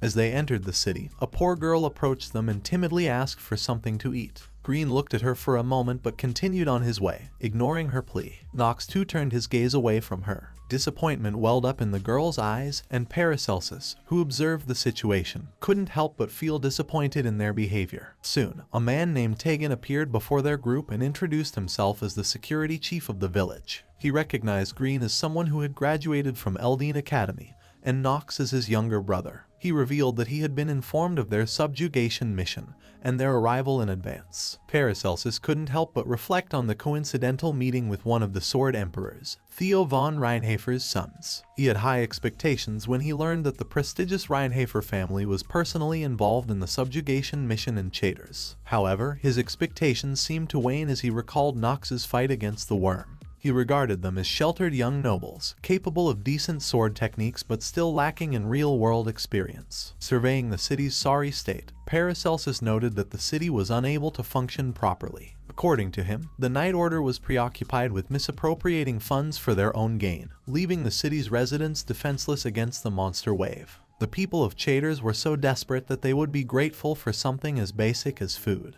Tegan then led them to an inn and informed them that since it was already quite late, he would provide details of their mission tomorrow. He acknowledged that while the inn wasn't much, they would be able to get some much-needed rest after their long journey. As the group members discussed the arrangements for their stay and the number of available rooms, Paracelsus approached Green to address the offer he had extended earlier. Green's face lit up, and he inquired if Paracelsus had made a decision. However, Paracelsus, with a simple and direct response, declined the offer. Green was taken aback by this decision and asked what he intended to do instead, expressing concern that he wouldn't face the monster wave alone. Paracelsus calmly responded that he planned to stick to his original intentions and move accordingly. He wished Green and his group a safe subjugation mission. Green, not pleased with this response, muttered an insult about commoners. Paracelsus, undisturbed by Green's comment, remarked that in the world, those with the skills would find their way, and competent individuals tend to attract rumors. With night falling, Nox advised Jitri to get some rest, as they would be on the move again the following day. Nox entered his room, approached the window,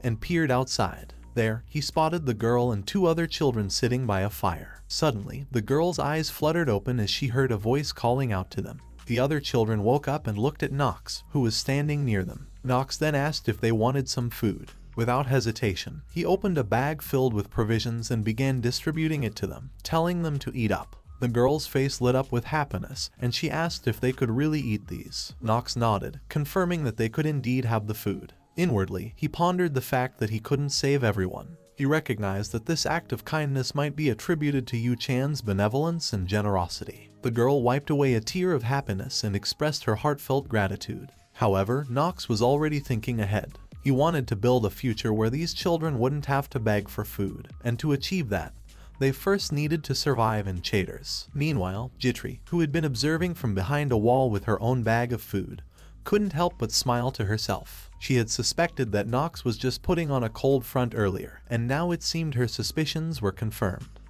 The next day, the village security chief took Nox, Green, and the others on a tour of the village. Tegan began by explaining that the southern Chaders region was typically overrun with monsters during the winter season, which prompted them to request funds and reinforcements from the imperial family for protection. Green, noting the state of the village's defenses, pointed at a wall and inquired if that was all they had to protect the village. Tegan confirmed this, mentioning that the wall had been standing for a long time and needed repairs. Nox couldn't help but feel a sense of despair at the village's vulnerability. He understood that once the monster wave started, the village would likely be wiped out within an hour given their current state of defense. As it was just a sub-chapter of the game, it was his choice whether to intervene and save the village or not. Most of the time, he chose to help the Chaders region, and the reason was that it had a high value. He knew that Chaders would become a really expensive piece of land in the future. Tegan then revealed a new piece of information. The monsters this year seemed different, with a significant increase in the number of rampant monsters compared to previous years. Nox recognized that the villagers were unaware that having more rampant monsters could actually benefit them in the long run. Tegan dropped another bombshell, mentioning that some villagers had reported sightings of a griffin. Green, looking thoughtful, recognized that Griffin's appearance definitely made the situation way more severe. He then asked Tegan about the location of the Griffin sighting, and Tegan revealed that they had been seen in the wilderness. Nox knew that one of the most important factors in the Chaders' subjugation would be whether or not they were able to drive away the Griffin. A Griffin was the king of the wilderness, designed to be stopped but not defeated. However, Nox was determined to achieve the seemingly impossible task of defeating it. Their journey continued, and soon they arrived in a barren area known as the Endless Horizon of the Wilderness, which connected to Tahalin in the east, a neutral zone famous for its desolation. Nox recognized that something was amiss here. He knew that griffins typically stayed near Tahalin, not in the Chaders' village. He voiced his suspicion and questioned whether they knew the reason why the griffins were in the Chaders' region at this time. His question left everyone present in shock, but he held a strong suspicion about a traitor within their ranks who might betray them during this subjugation. He was aware that the sub-quest had begun, and he decided to start by rooting out the most corrupt element within the village first. After some time had passed, in a room at an inn, Schultz, Green's butler, tore a document in anger. He had not been worried about Nox at first because he had heard that he was just a useless brat, but now he had fallen for Nox's scheme and lost favor with Green. He was furious because he had put in significant effort to gain Green's trust, so now he was determined to get his revenge. Just then, he noticed Nox's maid descending the stairs. He recalled her name, Jitri, and her commoner status. In a moment of impulse, he intercepted her and forcefully caught her hand. Jitri was taken aback and asked him if he had any business with her. Schultz, with a malevolent expression, asserted that he had plenty of business to discuss and suggested having a private conversation between the two of them. Jitri, however, firmly shook his hand and managed to free herself from his grip, responding that she didn't believe they had anything to discuss privately. In frustration, Schultz sighed and attempted to justify his desire for some amusement, reminding her that even though he was a knight in service, he deserved to have some fun. He placed his hand on her shoulder and insinuated that she might feel the same way. Jitri, feeling trapped and frightened, shouted for him to let go. But in the next moment, she had a realization. If she rejected his advances now, it could jeopardize Nox's standing with Green and bring unwanted attention from the family. She didn't want Nox to suffer the consequences. With an evil grin, Schultz claimed that she would pay for her master's actions,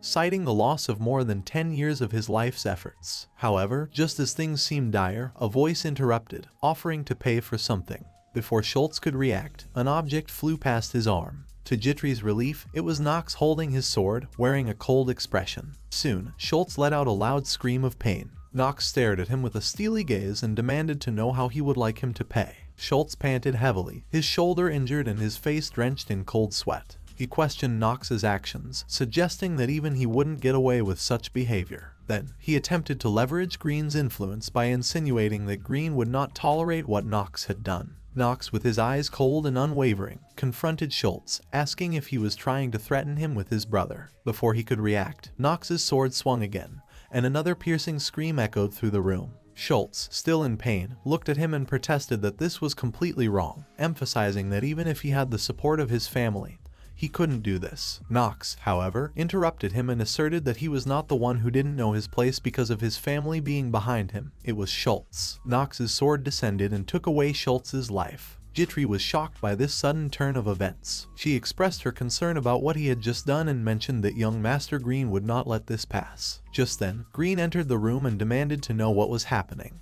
He then noticed his butler's lifeless body and questioned Nox if he had just killed him. Nox calmly accepted that it was indeed he who had done this. Green pointed his finger at Nox, expressing outrage by questioning how someone like him, who was good for nothing, could claim responsibility for killing his knight. Nox responded calmly, stating that his understanding of the sequence of events was incorrect. He then suggested that Green should ask him for the details of what had transpired before passing judgment. Green, seething with anger, grabbed his collar and demanded to know why he had killed Schultz. He warned him that if the reason wasn't justifiable, he wouldn't escape punishment. Nox responded calmly, stating that he had heard Schultz attempting to sexually harass his maid, and as her master, he couldn't possibly stand by and allow such mistreatment. In anger, Green questioned if he had killed his knight just for a commoner like her. However, everyone present was left stunned as a massive amount of aura began to radiate from Nox. Nox then asked if Green could take responsibility for what he had just said. Nox pushed away his hand, and Green was overcome by fear as he felt Nox's power. He couldn't believe that the good-for-nothing youngest brother of their family was actually this talented.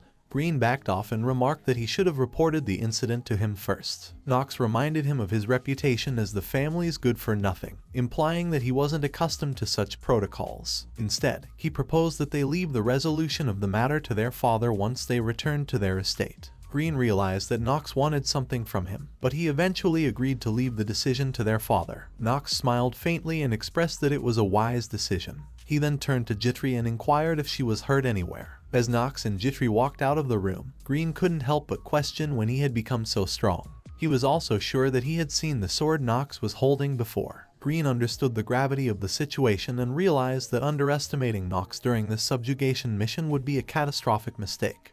Under the soft illumination of the moon, Nox and Jitri stood in contemplative silence near a well. Nox's mind was preoccupied with the turmoil within the soldiers, who seemed divided into factions and faced a crucial decision, whether to follow Green or him. Nox turned his attention to Jitri and noticed her trembling. Concerned, he inquired about her well-being. Jitri assured him she was fine, but her gaze soon shifted back to him. Tears welled up in her eyes as she expressed her concerns for him, questioning his actions and the potential consequences. She feared that his actions might invite more danger and enemies. Nox was taken aback by her emotional response. In response to her concern, he assumed a stern expression and reminded her not to forget the nature of the master she served. He emphasized that he was the good-for-nothing within the Reinhafer family, stressing that regardless of the circumstances, she should never bow her head. Jitri wiped her tears and nodded, promising to keep his words in mind. On the other side, Green set down his mug of liquor, visibly frustrated by the audacity of the good-for-nothing attempting to surpass him. Reflecting on the initial days when Nox was placed under his charge by his father, Green had merely considered him a troublesome burden. However, as they embarked on their mission, Nox proved to be entirely different from Green's initial expectations. Recalling the sword that Nox had wielded earlier, he pondered whether its resemblance to his father's sword was merely a coincidence. Realizing the need to be cautious, especially after the loss of Schultz, he contemplated whom he could trust to monitor Nox closely. At that moment, the Night Order captain, Ron, entered the room and reported that the situation on the first floor had been handled. Ron also expressed his observation that Nox seemed different from the rumors they had heard about him. Green considered both Ron and Nox to be distinct from rumors. He knew that Ron was supposed to be a captain of a night order that had been operating in this area for a long time. He had even done background checks to confirm this. So, Green couldn't understand how Nox, who had only been immersed in books, could possess a better understanding of the area than a seasoned captain like Ron. He was displeased with the potential inefficiency of his investments, but he knew that the monster wave hadn't appeared yet, so he decided to utilize Ron's night order a little more. Instructing Ron to eliminate all bandits and monsters in the vicinity, Green emphasized the need for immediate reporting should Nox exhibit any unusual behavior. Ron acknowledged the order before preparing to leave the room. The next day drew to a close, and the village bustled with activity. As night descended, Jitri asked Nox about his activities during the day, and whether he had examined the village's compromised walls. Nox confirmed their instability, prompting Jitri to inquire about their strategy for stopping the impending monster wave. However, Nox simply turned away, suggesting they depart. Surprised by his sudden decision to leave the inn and head in the opposite direction, Jitri sought clarification. Nox, with a mischievous grin, hinted at his plan to recruit a new member to their team. Internally, he mused that even in a small village, there might be a character with remarkable talent. Alina, the genius potion maker, was a character that he had recruited every time he had come to Chaders. And this time, too, he intended to enlist her as his potion supplier. Sometime later, Nox and Jitri disguised themselves and journeyed through the sewer towards their destination. Jitri couldn't contain her curiosity and questioned the legitimacy of finding a genius potion maker in such a rundown place. Nox assured her of Alina's existence, but Jitri remained perplexed, unable to comprehend why someone of such talent would hide in a remote location. In response, Nox stated that she had her own reasons to stay in such a place. His thoughts wandered, recalling that this was the hidden route to clear Chaders. He knew that in the future, Alina would work for someone other than the Archive Empire. Clearing Chaders using the hidden route was the key to securing Alina's assistance. Nox pointed in a specific direction and instructed Jitri to follow him carefully to avoid any mishaps. Jitri acknowledged his guidance and silently wondered if such a person truly existed in this place. As they moved forward, she noticed a faint light emanating from a nearby location. Nox also caught sight of it and speculated whether that was their destination. Inside the room, Alina sat on a chair, lost in her thoughts and sipping on her drink. She expressed her disbelief about being stuck in such a place and questioned how she ended up like this. Sensing someone's gaze, she turned to find Nox and Jitri looking at her. Nox greeted her with a smile, declaring, "Found you," internally acknowledging her as his potion maker. Startled by their sudden appearance, Alina stammered and questioned their identity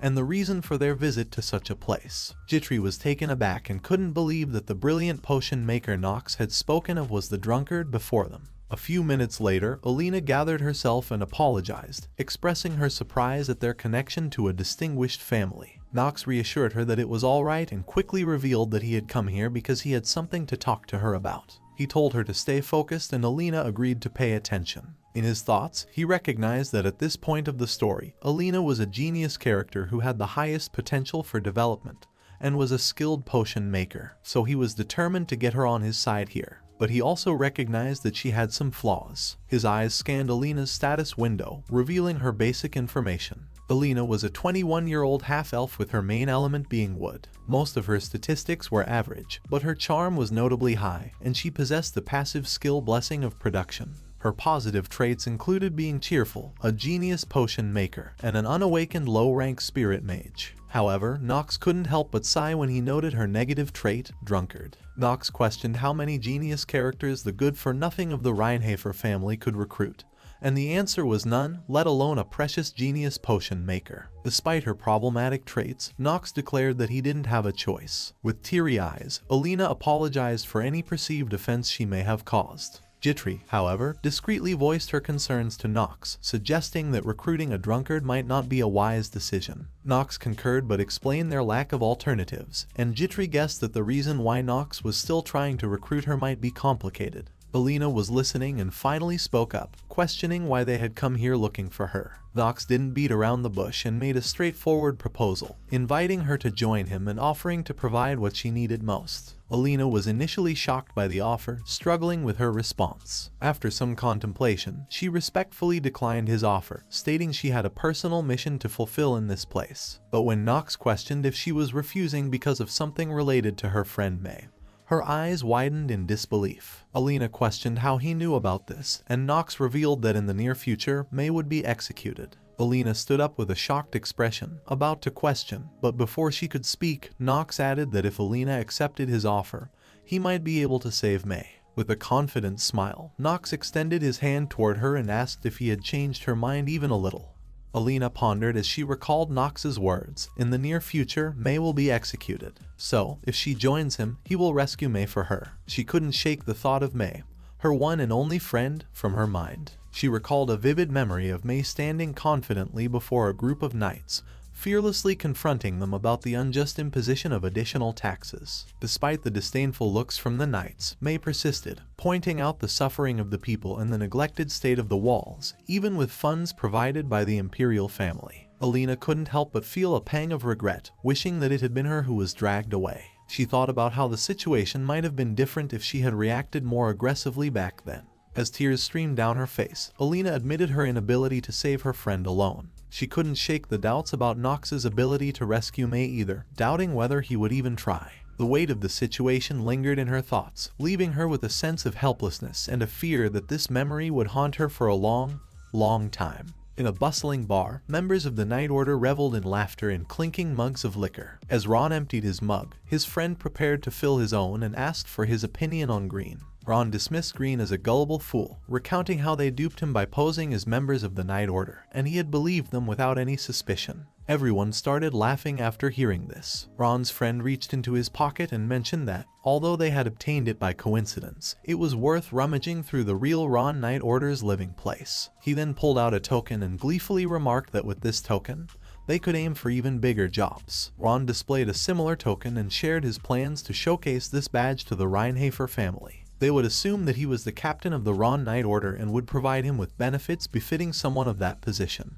Another member chimed in, mentioning that while the thing did happen due to coincidence, it was interesting that both their names were the same. Ron then remarked that if they held Green as a hostage, they could secure a substantial payout. Considering that they were discussing a member of the Reinhardt family, the possibility seemed even more likely. Laughter filled the air as everyone agreed with the suggestion. However, one member expressed a hint of hesitation, voicing concerns about the potential repercussions of their actions, particularly when dealing with the formidable Reinhardt family, the most influential among the 3 dark families in the region. He wondered if there were any bandit groups that had survived after meddling with that family. However, before he could finish his sentence, the group's disapproving glances silenced him. One of the members resorted to calling him a fucking coward, while Ron's friend pointed out that this was why people called him an idiot. The hesitant member was silenced, and Ron raised his hand to halt the argument. With a menacing smirk, he demanded to know if everyone understood where they were. He revealed that they were in the Chaders, an area even abandoned by the Imperial family. Ron detailed his plan, proposing to hold Green hostage, extract the ransom,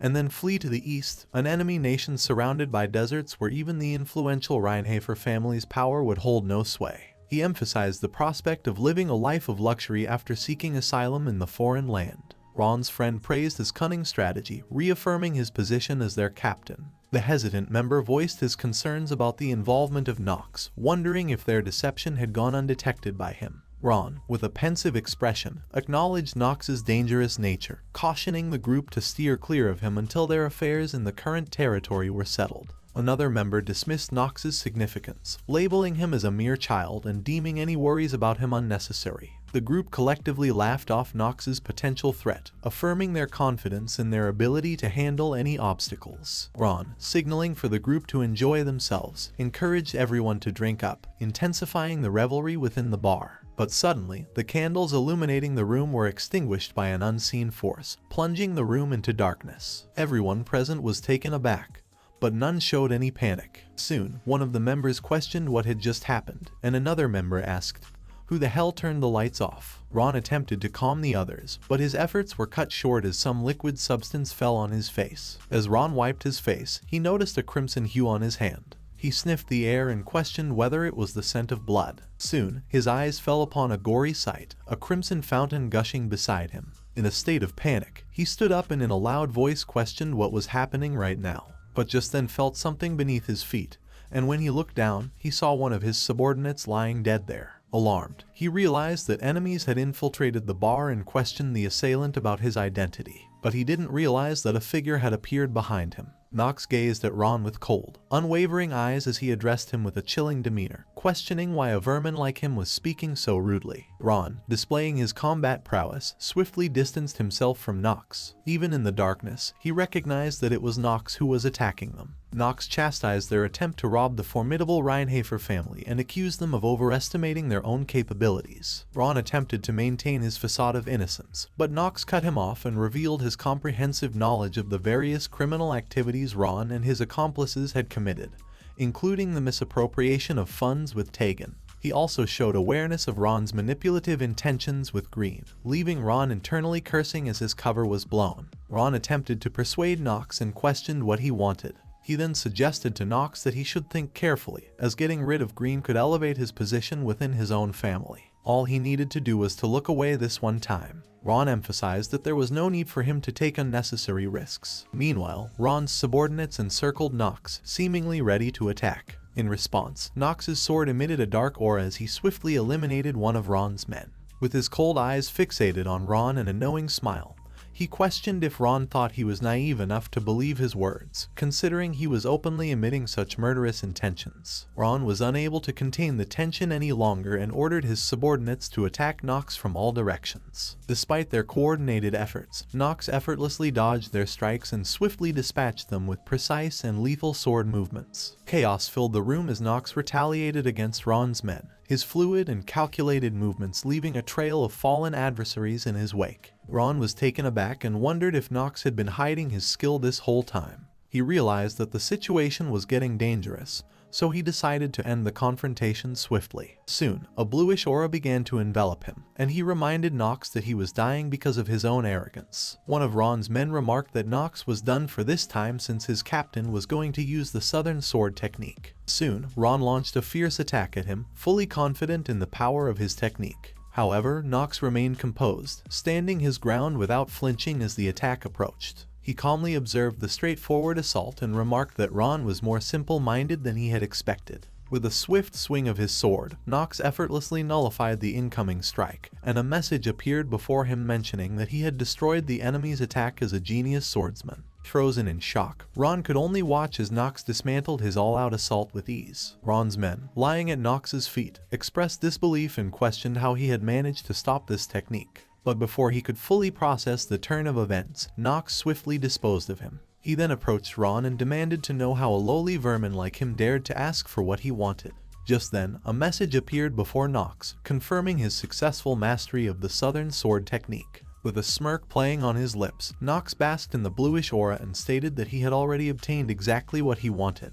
Nox's successful mastery of the Southern Sword technique was evident as a bluish aura enveloped him, and he prepared to unleash its power. His eyes closed briefly as he contemplated the concept of genius. He questioned what it truly meant to be a genius. Did it simply imply that one was more exceptional than others? If that wasn't the case, did it mean someone who had proven that they could reach a higher level that most people couldn't? Throughout his perilous journey, Nox had continually questioned himself, seeking to unravel what it meant to be a genius. With renewed focus, he opened his eyes and swung his sword, acknowledging that while this technique might seem minimal compared to what awaited him in the future, it would be more than sufficient to overcome his adversaries. Ron, fallen to his knees, could only watch in astonishment as his subordinates fell one after another. Nox's mastery of the Southern Sword technique caused mayhem, leaving the subordinates at the mercy of the relentless onslaught.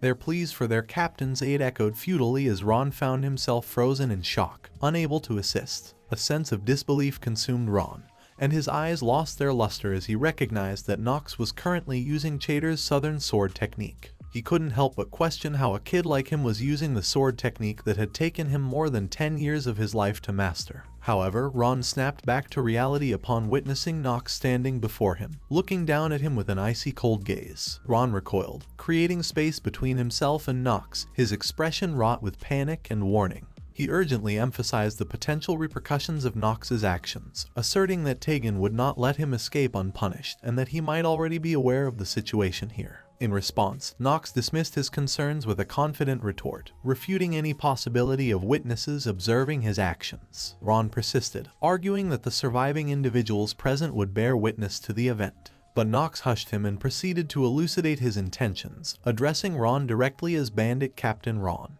He emphasized that what he was doing could simply be construed as an act of assassination. Ron was clearly taken aback by his words and sought clarification. Nox, wearing a smirk, noted Ron's confusion and implied that he might have failed to grasp the intricacies of the situation. Nox emphasized that if no one survived to recount the events, this incident would be perceived as a mere assassination. Drawing his sword with a sly smile, Nox embraced the imminent course of action, leaving Ron to confront his fate. Elsewhere, within the confines of a dimly lit prison, the flickering fire torches cast eerie shadows across the space. A young girl, her face marred with bruises, was shackled and visibly exhausted, her breaths coming in ragged gasps. Standing before her, Tegan's menacing figure loomed. Tegan addressed the girl as May and questioned her reluctance to comply with his demands. He emphasized her options: to work for him or be sold off to other nobles. He then slapped her and questioned her about refusing the options. However, Mei faced him defiantly, fearlessly meeting his gaze despite the dire circumstances. She adamantly refused to yield to the likes of him. In response to her defiance, Taegan caught her face. With a disdainful expression, he belittled her, asserting that her current situation left her with no choice but to struggle helplessly on the ground. Unbroken by his cruelty, Mei defiantly spat at him, an act that visibly startled Taegan. Infuriated by her defiance, Taegan struck her once more, his patience wearing thin. He sneered at her, taunting her with the possibility of being sold off to a black mage, a fate undoubtedly more perilous than her current predicament. As Mei grappled with the oppressive circumstances, her mind wandered back to a poignant memory from her time in the orphanage. She recalled a sister gently reprimanding her, expressing disappointment in Mei's persistent struggles with alchemical mixtures. The sister attributed this difficulty to what she perceived as an inherent lack of talent on Mei's part. They acknowledged that she had zero talent from the start, not just in alchemy but also in swordsmanship and various other pursuits. However, her thoughts shifted to Alina, a fellow orphan who stood in stark contrast. The sister's demeanor changed as she praised Alina's exceptional abilities, remarking that there was nothing left for her to teach. She questioned how they could have someone as talented as her in the countryside. The memory of the sister's admiration for Alina lingered in Mei's mind. Sister's words about Alina's brilliance and her regret over her background as a war orphan stirred a complex blend of emotions within her. In her eyes, Alina embodied an alchemical genius, an individual who seemed to emanate a radiance beyond the confines of their humble beginnings. She recalled how Alina had always shone brightly as if destined for a different fate altogether, one far removed from the confines of the orphanage. In a moment of reminiscence, Alina's bright smile and her invitation to play still lingered vividly in her thoughts. And this was why Mei had decided to sacrifice herself for Alina's sake. She was certain that Alina was destined for greater things, far beyond what someone like her could ever hope to achieve. Undeterred by Taegan's threats and violence, Mei confronted him with a smile, revealing that a life of struggle was all too familiar to her. Dismissive of any consequences that might follow her demise, she playfully stuck her tongue out at Taegan. Taegan, overcome with anger, raised his hand to strike Mei, but his action was abruptly interrupted by a voice from behind. Nox's figure emerged from the dimly lit corridor as he urged Mei to cease harming herself. He emphasized that if she were to perish within the confines of the prison, it would undoubtedly bring sorrow to Alina. Taegan was surprised by Nox's unexpected intervention, but he inquired about the reason for his sudden appearance with a faint smile. Nox, devoid of emotion, addressed him directly, declaring that, by the decree of the imperial family's law, Taegan was to face execution.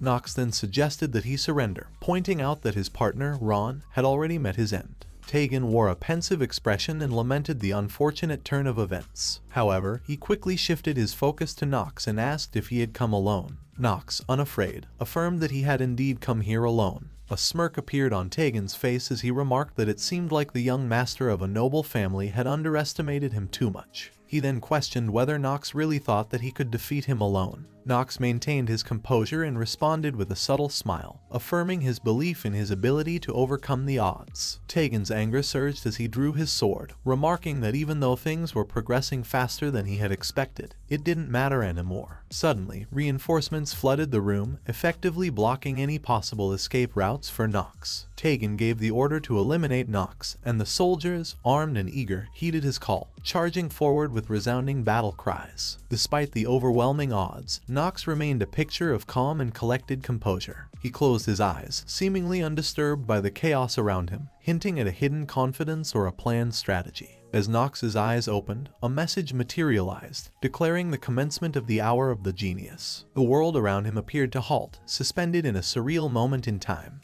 A notification flashed, indicating that the skill's duration was limited to a mere 5 minutes. Nox strode confidently towards the soldiers, his progress unimpeded by any obstacle. Strands of yellow light swirled around him as he moved, time slowing to a crawl, with only a single second having passed. By the time he had passed through soldiers, only 2 seconds had passed. Continuing on his determined path, Nox swiftly approached the prison cell. He effortlessly unlocked the door, his focus unwavering as he made his way to Mei. While passing Taegan, he paused briefly, locking eyes with his opponent. 4 seconds had slipped by since the initiation of the hour of the genius. Nox then resumed his stride toward Mei. With Mei nearby, Nox extended his hand towards her face, and a message materialized once more, indicating that there were 4 minutes and 55 seconds left. Nox decided to disengage the activated skill, allowing temporal normalcy to resume its course. Drawing out a potion, he administered it to May, prompting her to open her eyes. Barely conscious, May inquired about his identity, prompting him to reveal himself as Nox von Reinhafer. He assured her that by the time she woke up from her sleep, everything would be over. As Tegan's gaze locked onto Nox, a sense of disbelief enveloped him. He couldn't help but question how he had defeated his subordinates so quickly. But suddenly, he felt something amiss, and the next moment, he collapsed to the ground. As he looked back, he saw blood trickling from his wounded legs. What shocked him even more was the sight of his subordinates succumbing to unseen sword strikes. Horror gripped his heart as he tried to comprehend what was happening here. Tegan's focus shifted back to Nox, who let out a chilly warning that his death wouldn't be easy. Tegan looked into Nox's eyes, devoid of any empathy. He was covered in cold sweat, finding himself questioning if he was seriously supposed to believe what was happening right now, that he, the great Tegan, was losing to a mere brat. Amidst the chaos, Nox's mind circled back to the question that had plagued him throughout his journey. What does it mean to be a genius? But a sudden shift of perspective pivoted his thoughts. He then wondered what genius meant to the character Nox, who himself was a genius. Nox lunged his sword toward Tegan, painting the ground in a deep crimson hue. Thanks for watching the video. The next part will be added here once it's uploaded. If you enjoyed this video and want to see more like it, please consider giving it a thumbs up and subscribing to my channel. Also, don't forget to turn on the notification bell so you're always the first to know when I post something new.